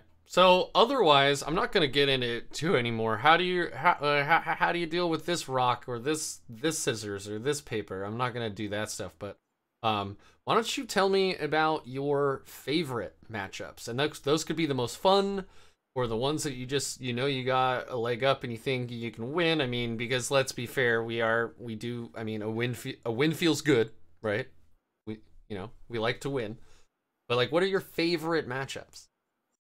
And if you want to, you could like break it down into tournament where you're being serious, you're playing competitive, and versus like I'm having a beer hammer game with my friends in the garage. But what's your favorite matchup or your favorite matchups? I want to start this off by saying that if you're not playing every 40K game as a beer hammer game, laid back, having a good time. I mean, I'm old enough. I don't need to mention how old I am, but I'm playing with little toy soldiers. I'm playing with my plastic man dolls. Yep. You know, if you're not going into this to have fun, you're doing it the wrong way, and you should start over. You know, I'm a hobbyist. I love painting my plastic man dolls. I love playing. It's switching up their outfits. Having a good time. Yeah, it's about having a good time. It's about being with friends. It's about, you know, like I played the guy who I played first round. I never met him before. We had a great time. You know, I may have been drinking quite heavily before round one, but you know, we had a great time. And then round two, I played I'm gonna goof up her name. I want to say her name's Michelle. She's a Sisters player from the area. She's amazing. She is probably one of the best people I've played in a long time.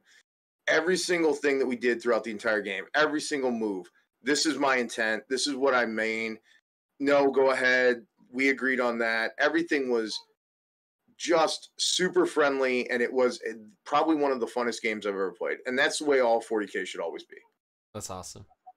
Yeah, we have a long-standing rule in our group of no gotcha hammer. You know, we're trying to teach and become better, without being dicks. Because like, what's the point? Especially being a jerk to a new player. Like, you're just guaranteeing they're not gonna play the game, right? Like, no one wins in that case. Well, and that was brought up to me very recently. In fact, I run the Glass City Grand Tournament. It's a 100-person event that happens here in Toledo. Usually we're first or second weekend of January, right after Christmas. This year I ran it on differential scoring, which, if you don't know what that is, it means that you take your score and your opponent's score, you find the difference between them, and then you add it to a base number, or you divide it and then add it to a base number. And a lot of people felt that type of scoring actually led to a lot of feel-bad moments. A lot of the team tournaments, though, base their entire thing on the differential scoring.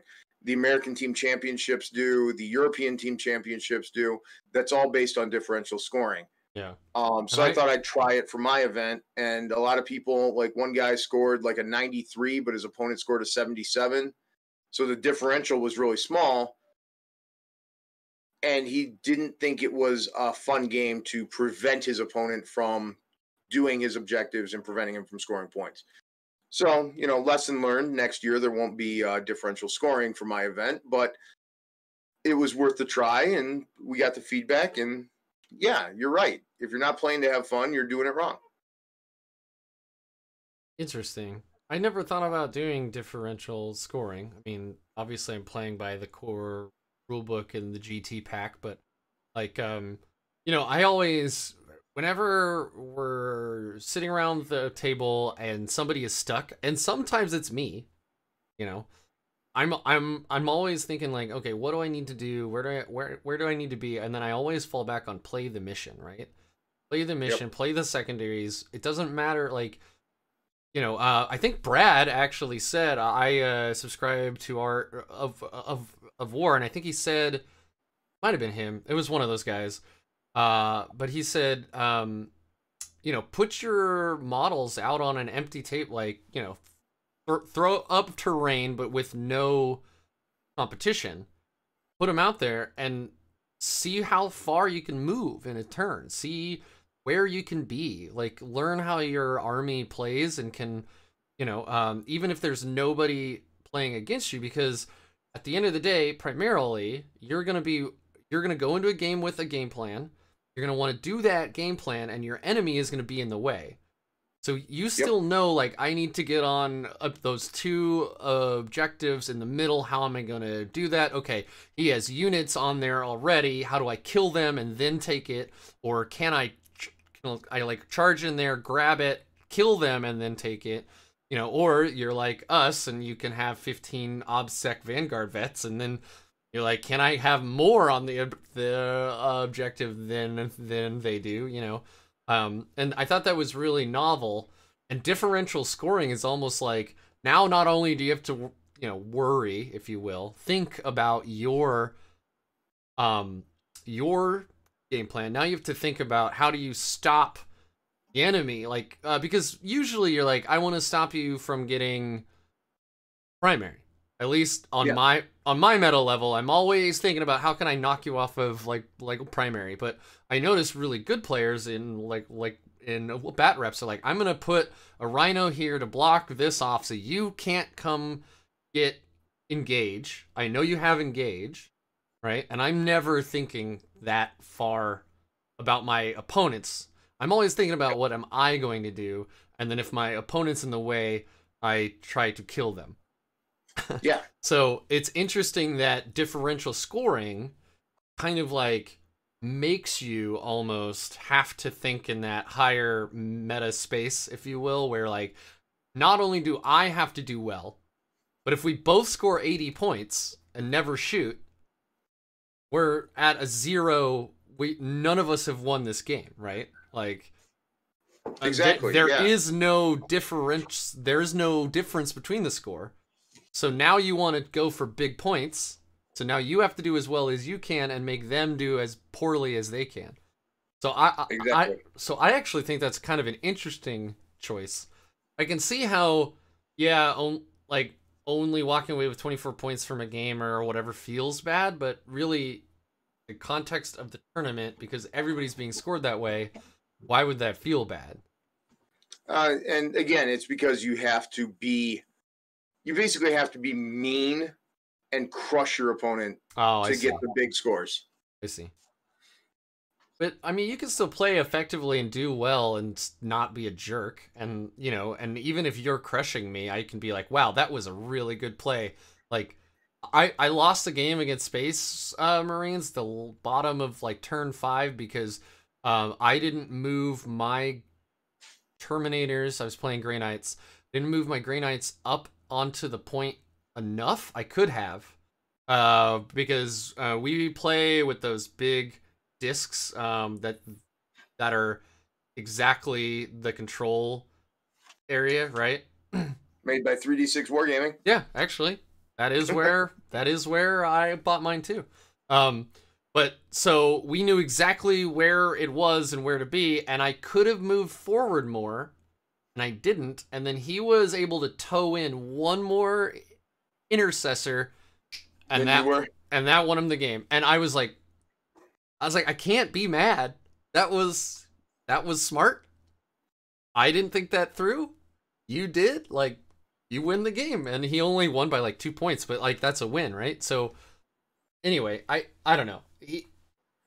I guess it doesn't, I don't see it that way. Like, I'm more thinking about what the person across the table for me is doing. Like, they're being passive aggressive. They're, you know, being a jerk, then it doesn't matter if I win. It's not going to be as fun of a game as if they were friendly and interesting, right? Like, even if I get stomped, I'd rather get stomped by a friend, like a nice guy, than a jerk. So, those were your favorite matchups, or at least your favorite recent ones. What are do you have some stories of like some really bad opponents, or just some games that went like really sideways for you, or you know, like somebody smashed their beer bottle and want to go fisticuffs with you afterwards, or like any crazy stories? No, I'm a pretty laid back guy in regards to tournaments. I've never had any really crazy stories. I've been near some crazy stories. Because I've been going to events pretty much forever. I love 40K. It's so much fun. I was 3 tables down at the Baltimore GT. was it 98 or was it 2004? One of those 2 years, 1998 or 2004. The Baltimore GT. It was back when GW actually ran the GTs, the big events. It was amazing. It was a great event. I was doing horrible with my Tau. Absolutely horrible. At the end of each row of tables, they had a custom table. Like, it had an amazing terrain on it. Absolutely gorgeous terrain. However, the tables were 8 foot long. So I ended up playing against a guy playing Imperial Guard with all long range. Wow. You could do that? On an 8 foot table. Yeah, just the end tables were 8 foot long. All the rest of them were 6 foot long. Even Van Vets aren't gonna get up there very fast. No, but I was playing Tau, and Tau did not get anywhere fast. You just castle. Yeah. Yeah. So that was a horrible game. Like, I actually had to move to try to get within range, and it was awful. And the guy the whole time, like, he was just apologizing to me like the whole time. That was a hilarious game. But at that same event as the Baltimore GT, the either next round or the next round after it, couple tables down, 2 guys got into a big argument. Gigantic argument. It was absolutely horrible. At one point, the one guy said something along the lines of, well, you can just, I'm not sure I should say it, but S my D. No, something. Suck. Yeah. And then he whipped it out and put it on the table. Oh, wow. That is really... Oh, wow. Okay. Yeah. And, Jesus. So, yeah, I've been near some bad events, but I've never personally had any. Oh, man. Well, hopefully that's not a thing anymore we have to worry about. Then there was the Michigan GT about 5 or 6 years ago. This was a Brad Chester story. Is he getting mad? No, he tells the story all the time. Round 3, he's playing another friend of ours, CK, and they start into a battle where everything that dies results in a shot of Jaeger bombs. Woo! Jaeger bombs too. Not even just shots, but.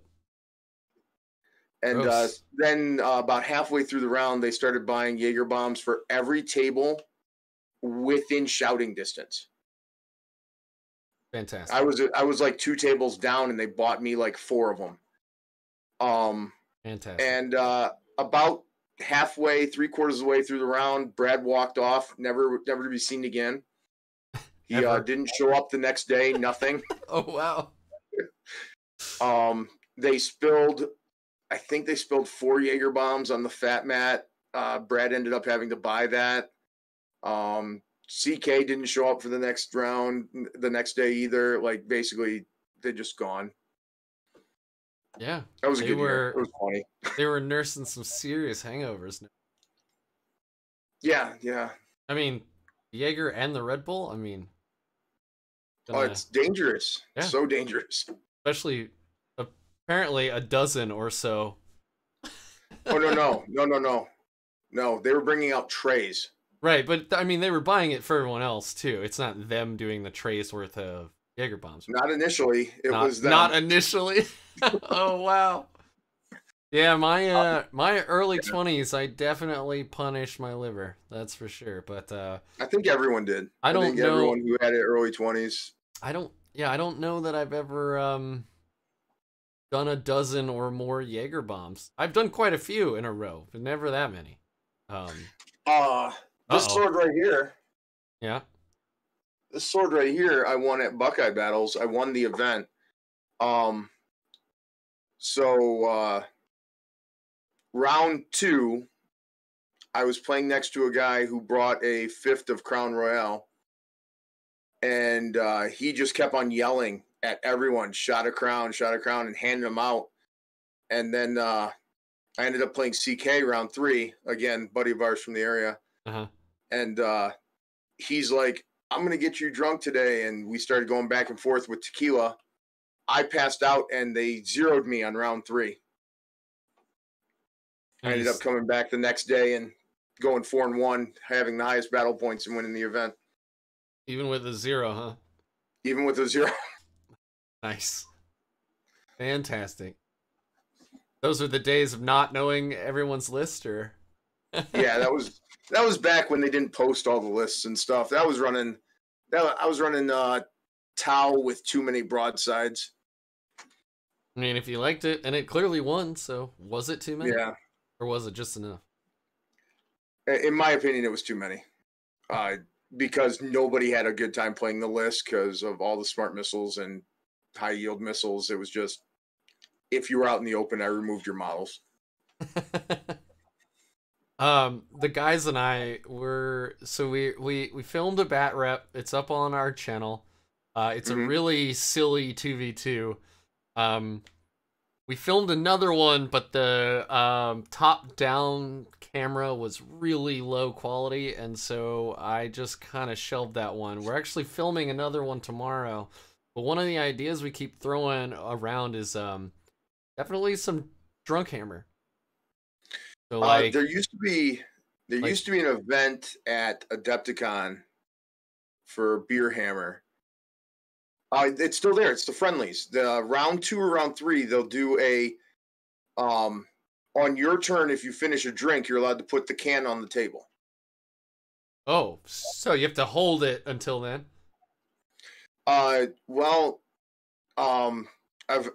It's horrible because what happens is usually on your opponent's turn, you're just downing as many as you humanly can and just stacking up no line of sight blocking terrain. Oh, you put it on the table. I thought you.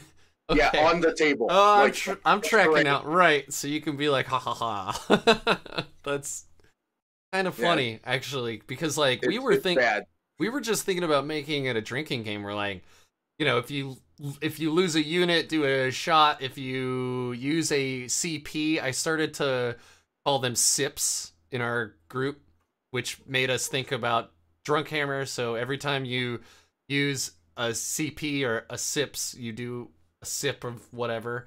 And so we we were gonna come up with all these drinking game rules. I kind of like that one too, where it's like light beer, you know, like PBR or with like Rollin' Rock or whatever. Down 2 or 3 of those just to make like a wall. Yes, and it did happen numerous times. While they were moving, you'd just see these guys pounding them and put them down. And you'd have a whole line. Like, okay, I'm going to shoot at nothing because you and your partner finished off 10 beers. We're probably going to win, by the way. Fantastic. Yeah. We have some silly ideas. We're definitely not a competitive channel, that's for sure. Just play goofy shit most of the time and have great conversations. Well, getting back to the competitive idea of it, that's I do most of my play testing with Brad Chester, and we play every Saturday. His stream on Twitch is Brad Chester 1 on Twitch. And like I said, we'll be tomorrow at noon at Eastern time. We'll be playing. But the reason why I'm pointing that out is because we always come up with weird ideas that we put on the stream. Sometimes it's stuff that will go to the tournaments. Sometimes it's just the absolute weirdest list that I could ever come up with. And, you know, if you don't try those ideas, you never know if they're going to work. Sure. And that's where my Deathwatch list came from. It was a dumb idea that actually worked. I mean, clearly it did. I think 6th place is one of the highest Deathwatch finishers at a GT in 9th edition, or if not the highest. I'm going to arguably say tied for 5th because he only beat me because of strength of schedule. Strength of schedule. Explain that. Yeah, we had the same battle points, same win-loss. It went down to strength of schedule.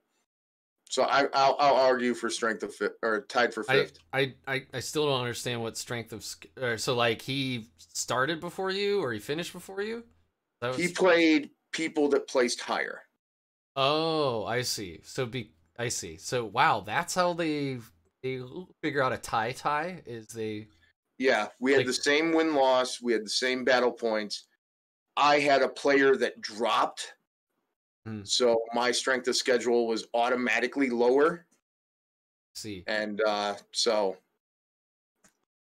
I ended up losing on strength of schedule.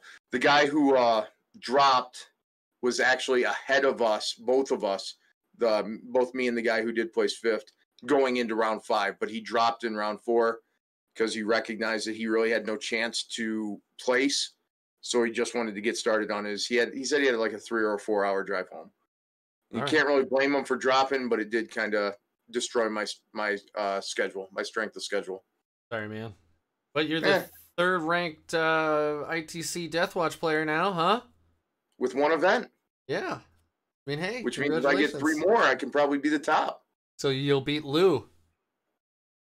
Maybe. We should have you you two do like a TTS game or something. Yeah, why not? We Deathwatch versus Deathwatch. Though I'm pretty sure that I'm going to take the Deathwatch list to the Atlantic City Open, unless by some grace of God miracle I get my AdMech together. I currently own 1 box of AdMech and it's not even opened. So when's Atlantic City? Atlantic City's in June. So it is May tomorrow. Yep. So you better get off this interview and start putting models together. And buying models. Yeah. Well, the problem is I have a commission. I have an Age of Sigmar commission that I'm working on right now for painting. So I will not be getting to painting any models for a while. That's too bad. Well, I mean, but a commission, fancy right? Elves. What was that? I said, but a commission, right? Like money is good. Yeah, yeah. Is it the new Wood Elves? I know almost nothing about Age of Sigmar, so it's the brand new fancy elves. I think they're high elves, or is what they were called. Oh, okay. Way back in the day. Yeah. He's got the weird cow guy. The only thing I know about Age of Sigmar is that when I go into my Warhammer store, I see the Carteradon Overlords box. The dwarfs. Yeah, the dwarves with the like steampunk balloons and the guns, and I'm like, I kind of want to buy that, but I know that's a real slippery slope. So. Oh yeah. I always don't. I'm buying enough plastic army men as it is. So I did want to ask, and you can say that you're not gonna give up the ghost just yet, but you know, would you? I mean, we talked briefly about maybe dropping those relic contemptor dreadnoughts or something. I know you said you got to have something to down horde armies, but you know, how would you modify this list more? I really want to run another Proteus kill team with the heavy bolter, the Infernus heavy bolter. I think that's also another heavy weapon that's been kind of like what is overlooked? Yeah, overlooked. It's like it's like Amazing. waiting. It's like waiting to spring, right? It's a heavy bolter and a heavy flamer. Yep. Like, And your drop. Deathwatch, so you get to reroll ones if it's the right target. Yeah, Yes. drop it down. I mean, even I've jokingly thought about like Proteus kill team, Infernus bolters, combi flamer, and drop them in a drop pod or something. Or I guess you can just spend one CP and put them in deep strike. I would But spend the one CP instead of the drop pod yeah, because there are too many armies now that can fall back and assault or fall back and shoot. So putting the drop pod there is basically like giving them a free invulnerable because they'll just assault it, oh, I see. I gotcha. not kill it, and That's a then good fall point. back from it the next turn. That's very cool. So they'll like go in there, tag it, not fight it, Yep. not be able to be shot, and then fall back. I gotcha. Fall back and shoot or fall back and assault. Yeah, Harlequins taught me that trick. Nice. But then, like, if you charge that 5-man unit, that is 4 heavy flamers and a regular flamer. And then all the bolter shots, which, yeah, they're only hitting on 6s, but, like, a lot of bolter shots. So 1 or 2 are going to hit, right? And then there's all of that flame. I mean, a heavy bolter is what, 2d6 shots? Heavy bolters 3 shots. Oh, or, I mean, a heavy flamer. Sorry. I think it's just a D6 for the Infernus. Is it D6? I think so. I'll tell you in about 2 seconds. Yeah, I'm also doing my own. Infernus heavy bolter, yeah, it's D6. Okay, so is that the normal heavy flamer profile then? Yeah, D6 strength 5 -1, 1 damage. All right, I'm just really out in left field then.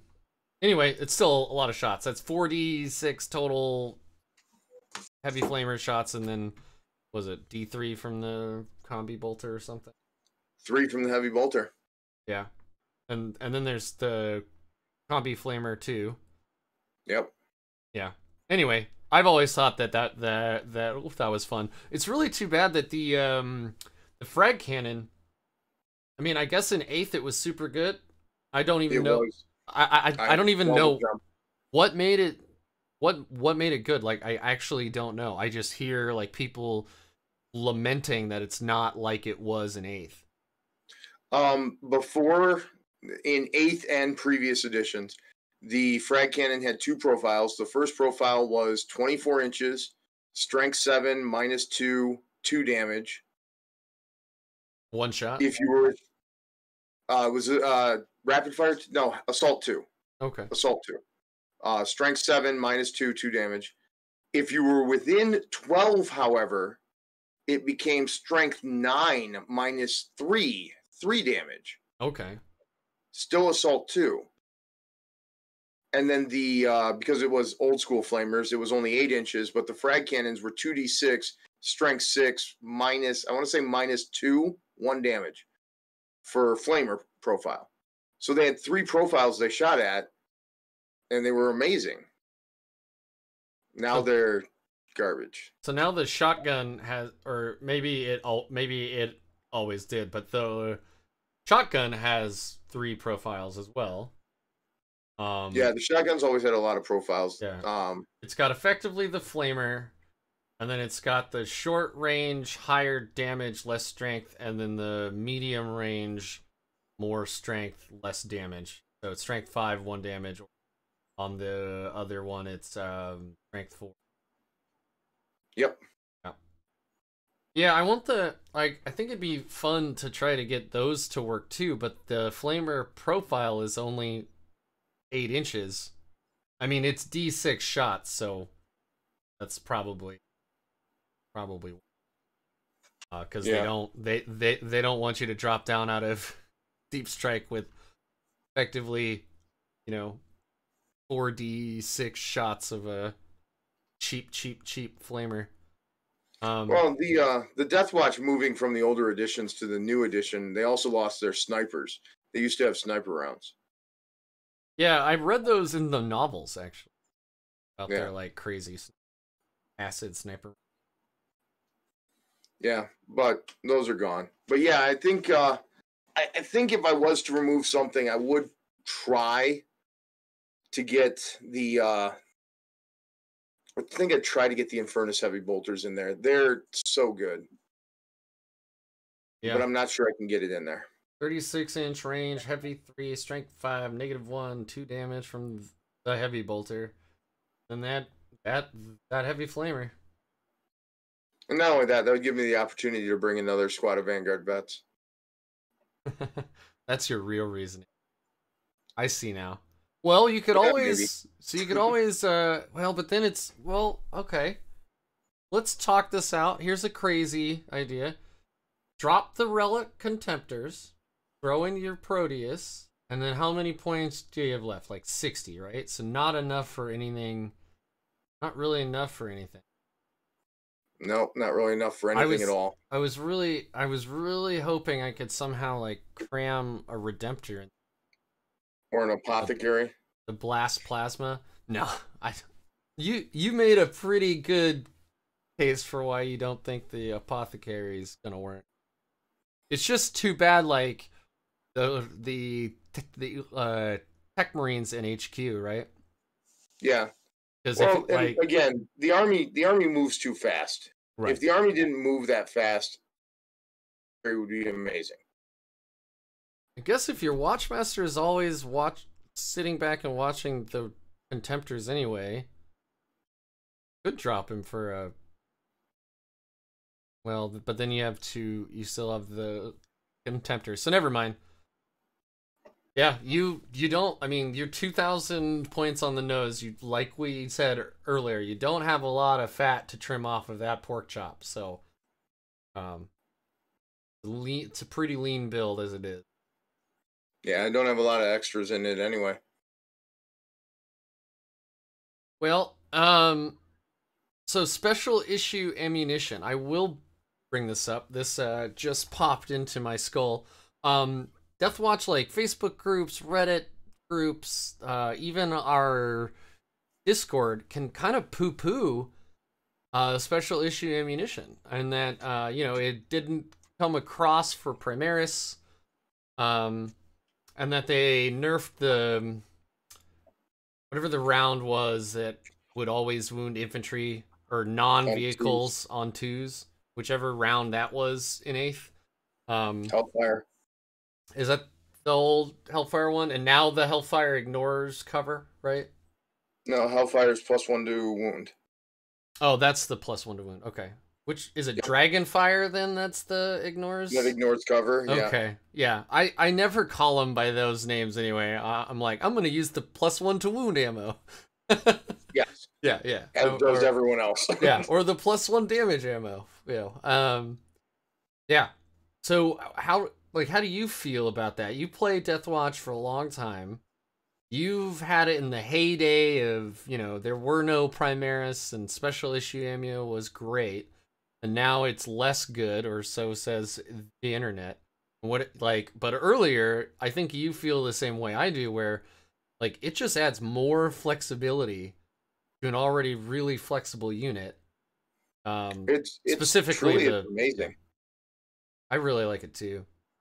Because I mean, you got the ability to always be in tactical doctrine. If you need to be in tactical, like if someone's pushing Marines up on you, you can just be in tactical. And that right there is amazing. So you're automatically at -1. With the Kraken roll or whatever? No, I'm just saying the army itself. You can be in tactical. I got you now. All right. And if you're playing against Marines, which is unfortunately what happens a lot, you're in tactical, you use the Kraken rounds, now you're -2, you're popping off Marines. You don't move, you get double shots. You still have the bolter discipline. Or you use the vengeance rounds and be damaged too. Yeah. I mean, both cases are good. Yeah. -1/2 damage kills Marines. Yep. Go into that 4-up. Yeah. Yeah. I mean, do you ever use the no cover? No, if I'm going to use the no cover, I'm just going to put the unit in Imperial Fist. Okay, so you'll get the exploding sixes. I'll get the exploding sixes and ignores cover. And ignores cover, and I'll still be able to use special issue ammo for 2 damage and or something else or whatever else you need. Yeah. So again, you could go, hey, this squad of 5 Deathwatch veterans all stood still, so that's 10 shots. They're near the captain, rerolling ones. So that puts you at about an 80% hit rate. I think it's like 82 or something like that. You're rerolling ones to wound. Well, yeah, you're rerolling ones to wound, and then you use the +1 to wound ammo, or you use the extra AP. It all depends on what you're shooting at. I mean, if you're shooting at Death Guard, which again, this was my round 5. I use the -1 ammo all the time because in Tactical Doctrine with the -1, they're -2. It brings the Terminators right to their invuln. Right where they don't want to be, yeah. And the one shots is super effective against Death Guard. Like that's volume of fire, 1 damage. Like they don't. Their -1 damage doesn't matter. They're gonna take 1 damage. Exactly. Everyone that gets through, yeah, that makes sense. It's a lot of sense. So yeah, I think special issue ammo. I think again, it comes back to the whole idea. Deathwatch is if it's not an S tier army, it's really close to S tier army. And the reason why people are doing bad with it is because they are not piloting it well.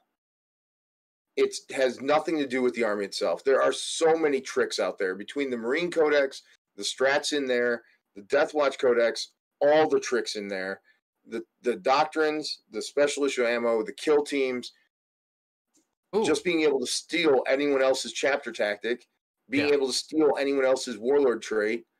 It's so good. I still argue for S tier. So definitely with tech bikes. So yeah, so you actually just reminded me, and I'm gonna write it down. 2 more questions I've got. So you mentioned the kill teams, which reminded me of the specialisms, and so when I started playing again, I played a lot against a mech Aldari. My Death Guard friend loves his Plague Burst Crawlers. He's almost always got 3 of them. And so, I would make my Indomitor kill team the Malleus kill team, the anti-transport and heavy support one. But I mean, 30 points, or back then it was pre-fax, so whatever it was, 35 points or something. It was a lot. 35, yeah. Yeah, it was a lot. But then I noticed the Aquila or Aquilas or whatever it is, that one seems real good. The of all the choices, the Aquila is the best.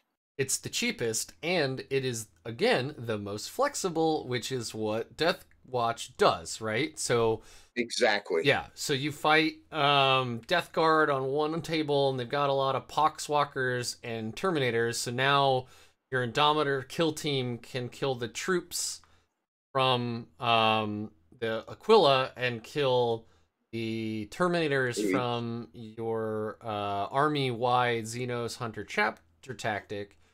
And then at the next table, you could be fighting Necrons with their Scarabs and their Wraiths, and so you pick fast attacks. Yeah. And then whatever... Wraiths are fast attack. What are Scarabs? They're troops? Scarabs are fast as well. Oh, okay. So or like you pick troops for the Scorpack Destroyers. Yeah, or maybe they have lots of warrior blobs and wraiths, so you pick fast attack and troops. Like no, it's they're gonna have Scorpacks. The Scorpacks have a -1 to wound strat. So okay. There'll probably be 2 blocks of Scorpacks, 2 or 3 blocks of wraiths. Gotcha. Is the warrior meta not a big one down there? Actually, I run it. Oh, you do? Okay.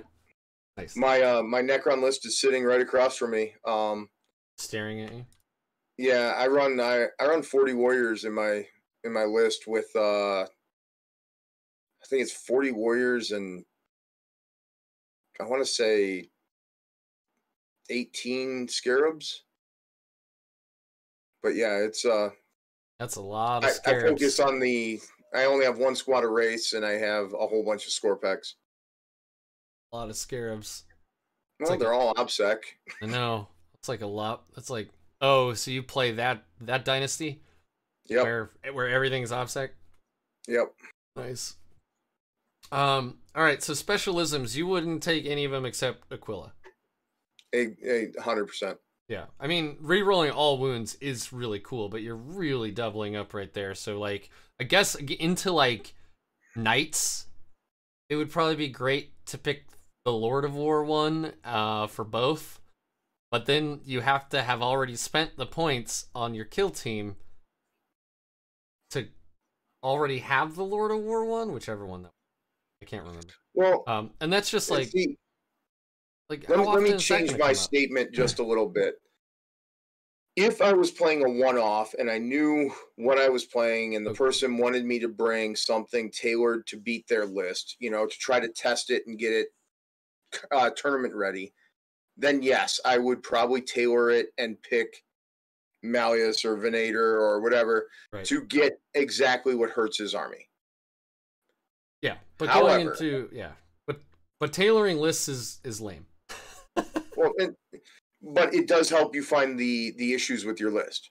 Like, it's one of the best ways to practice. So in the example you gave, yes, I agree. But like, if all of your friends are gonna meet up, beer hammer in your garage, and you just say bring whatever you want, you shouldn't be that guy asking what everyone's list is, so you can bring like the best list, right?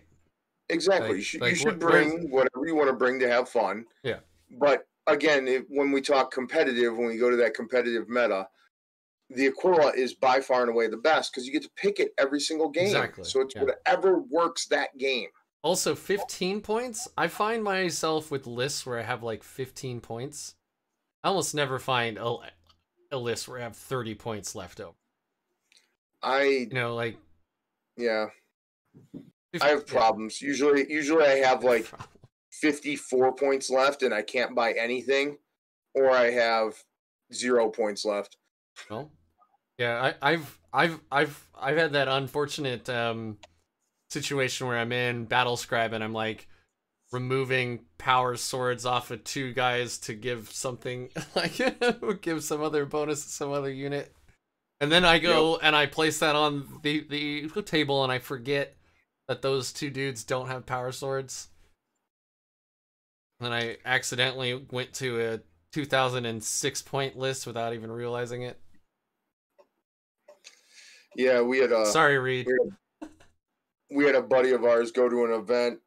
Brad made a list for him, and the guy went through the whole tournament playing with the models as modeled. Mm-hmm. But at the end of the day, the unit didn't have all the stuff they were modeled with. So the guy was like 100 points over because it was like a Terminator unit. Whoops. That was a bad day for him. It's interesting you bring that up, because when I mess up in Warhammer, because it's a very complicated game, right? That's what makes it fun. That's what makes it interesting. And challenging. And challenging. But when I mess up, I find that I very frequently I make things harder for myself. Like I was playing a Lou Rollins inspired list where I had Eliminators and a Vindicare, and I got off one like awesome shot against my friend's Chaplain, and we both forgot that the Vindicare ignores invuls. He rolled a save, got the invul. We just carried on because I just straight up forgot that guy can do that. Whoops. And I find that I frequently make those mistakes. And it's funny you bring that up.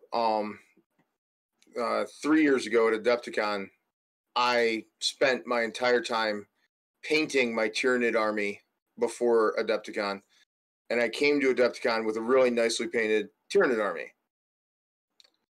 However, I had gotten almost no practice games in at all. And when I finally sat down at the table, I made mistake after mistake after mistake after mistake, and I had no chance of winning because I think I went 3-1 that year, but I'm sorry, 1-3, 3 losses, one win.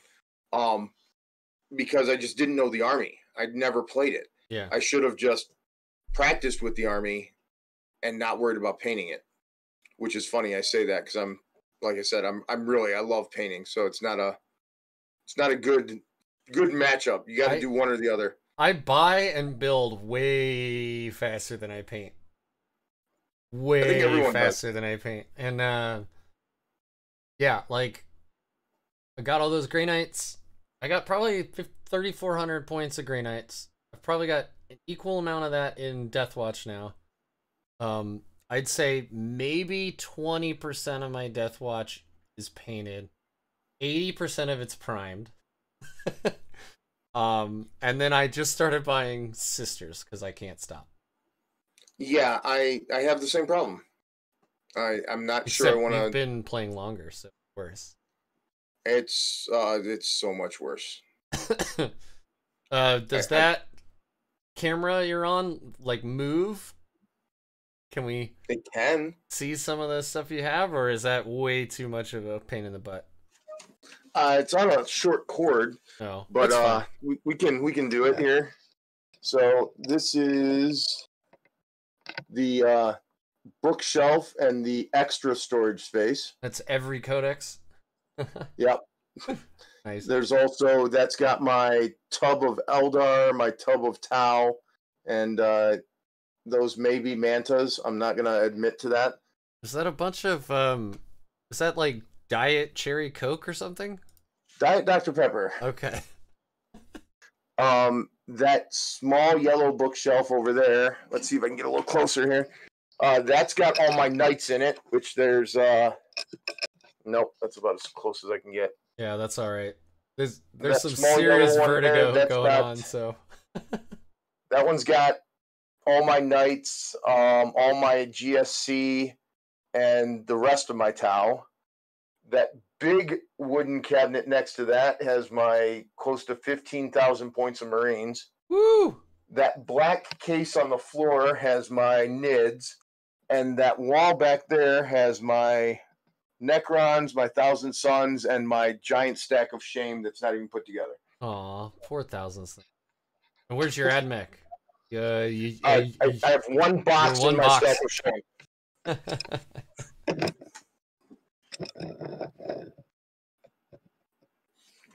Very cool. Yeah, there's some serious vertigo going on there. I don't know if that was my smartest idea, but you know, whatever. Warts and all, everybody, warts and all. Here's what the interview was like. So the last thing that's on my list to talk about is going back way earlier. We've been going for 2 hours and 20 minutes now. I mentioned that one of the things that drew me to this army was Brotherhood of Veterans. And so I find that I use White Scars like all the damn time. That's the one that I use primarily. I've thought about using Imperial Fists a couple times, but I almost never do. And then I've used... I haven't used Salamanders either. That's a great thing that you brought up about the whole ignore -1 AP, because I fought them as my Grey Knights, and that is frustrating. They ignore 1 AP.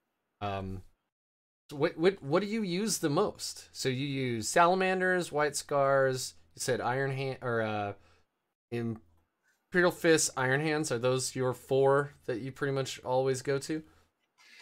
I don't have a go-to. Oh, okay. So you really do. Okay. So which ones?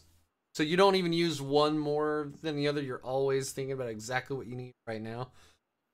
Well, see, so I'm going to delve into a little bit of my own personal self here. So I am a teacher at a high school. Uh-huh. I teach math. So I have quite the background in numerical values and statistics. I'm also the coach of the chess team. Okay. And sometimes the way you beat your opponent is to make them beat yourself or beat themselves. Yeah. Okay. So sometimes making a Vanguard unit, Space Wolves, is amazing. And Space Wolves they add 1 to the attack if they've charged, been charged, or heroically intervened. And that stacks with Shock Assault. It does, and if I remember correctly, I'm just pointing this out as an example. If I remember correctly, they also get a 6-inch heroic intervention for the army. They perform heroic interventions as if they were characters. That would be a 3-inch. Okay, yeah. So but they have still, a strat then. Probably still but very you understand. good. You understand what objective. The Deathwatch have a strat for heroic intervention, and then you can also Space Wolf them. Yeah. And now somebody doesn't want to get on the objective. I mean, with the Black Shield, right? They have a strat that does it too. Yeah, but it's like called something Atonement, and I think it's only if you have a Black Shield. Nope. Or in the unit. Oh, really? Okay. Nope. What is it? Yeah, it does. Black Shield unit. Oh, okay. That contains a Black Shield. But yeah, I mean... Well, the Black Shield is an amazing melee combatant anyways. You can add that. You can add the Black Shield. You can also do the Space Wolf thing. Basically preventing people from getting on the objective by doing stuff like that.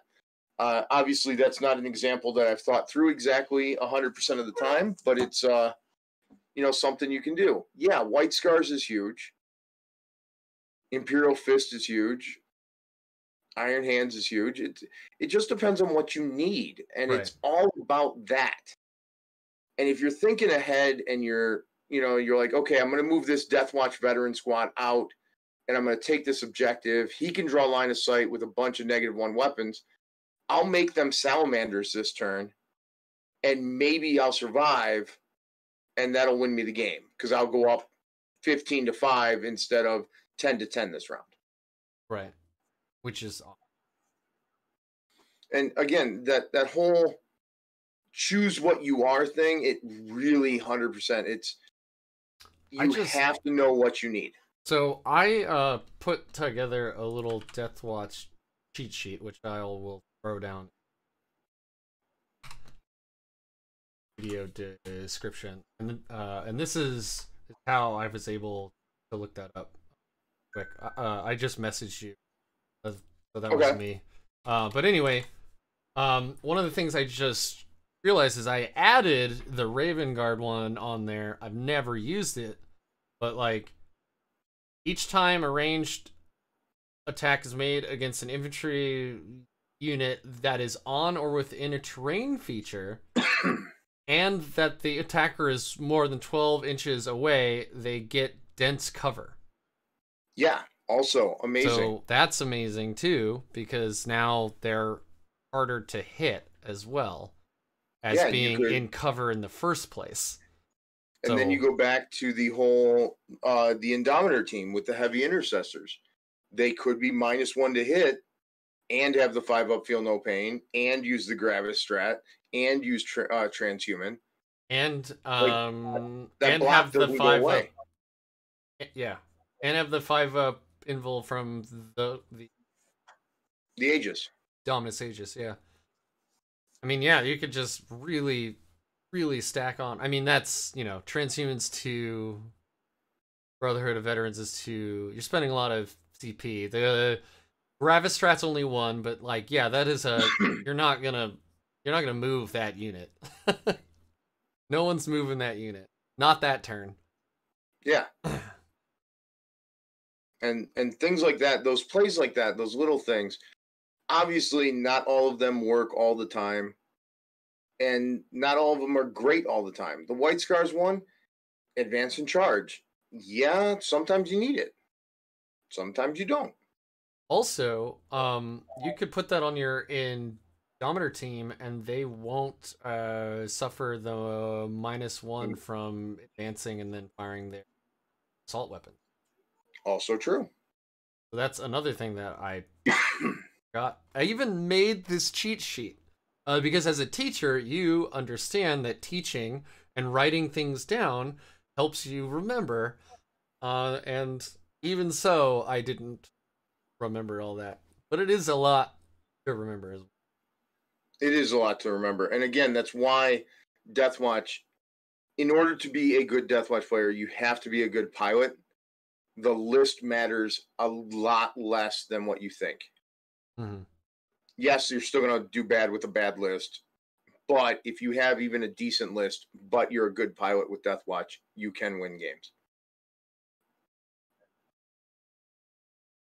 Well, I don't know, Jason, if I have anything else. We've been going almost 2.5 hours here. I think we're at the wrapping up point. This is probably a video that people are gonna watch in bite-sized chunks over a few days. That's all right. Yeah, I made a few mistakes here and there, remembering rules and remembering things, but that's why we have our rule books, you know. Yeah. You know, obviously, you got your group of guys. I got Gentleman Gaming, which I've been part of now for quite a few years, and as long as you guys are out there having a good time, you're playing 40K right. I was invited to the Death or Glory, Discord just recently. I'll be. I think it's because I may have mentioned that I was doing this show with you. Well, one of your other members is pretty active on the Deathwatch Discord, and he and I got to talking as well. So nice. I got that sweet invite. Yeah, I'll be annoying you over there. I might jump into some TTS to get some games in. So the Death or Glory guys have a lot of guys that love doing TTS, so you will always be able to find a game there. Awesome. Love to hear it. All right, man. Well, thank you so much for taking this up, for giving me the opportunity to have this awesome conversation. I know that it was fun. I know that you really raised some eyebrows there, raised some morale in the Deathwatch community with your strong placement. I look forward to seeing what you can do in the future, and then hopefully we'll have some more people picking up this kind of niche faction as well. Well, hopefully I can figure out how to play them right. Refine the list just a little bit more. I would love to make it into the last day at Atlantic City. That's my hope. If I can make it into the last day at Atlantic City with Deathwatch, we could do this again. Yeah, we should. June what? I believe it's June 11th, 12th, and 13th. Okay, wow, 3 days. You're going to go for 3 days? It's a 9-rounder if you make it to the final day. Woo, baby.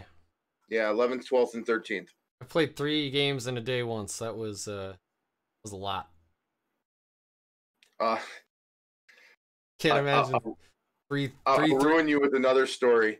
Okay. Way back when, Adepticon used to have an event called the Iron Man. You had to play in the championships, which was 4 games. Then in 2 events on Friday, which was 6 more games. And then which was 5 more games. So over the course of 4 days, you had to play like 15 games of 40K. Oh gosh, that's a lot. That's a lot. And of 40K. if you had the highest score from all those events, you won the Iron Man trophy. Whew. I think that's right. I might be off by a game or 2, but it was all the 40K in 4 days. Yeah, that's like, it's not all the games I've played total, but it's a significant percentage of them. I think I've got maybe 40 games under my belt. Yeah. Yeah, for sure. All right, man. I'm gonna cut it off now, but thank you so much, and I've got your number now, so I'll be bothering you, especially after Atlantic City. We'll see how Sounds you like a do. plan. I'd love to talk to you more after that, win or lose. Well, hopefully it's a good time. Hopefully I can come back and tell all the Deathwatch players that there's hope out there for them. Hopefully I'll place top 16 or top 8, whatever it needs to be for the last day. Hell yeah, man! So I am rooting for you. I look forward to it. All right. Talk to you later, my man. Later.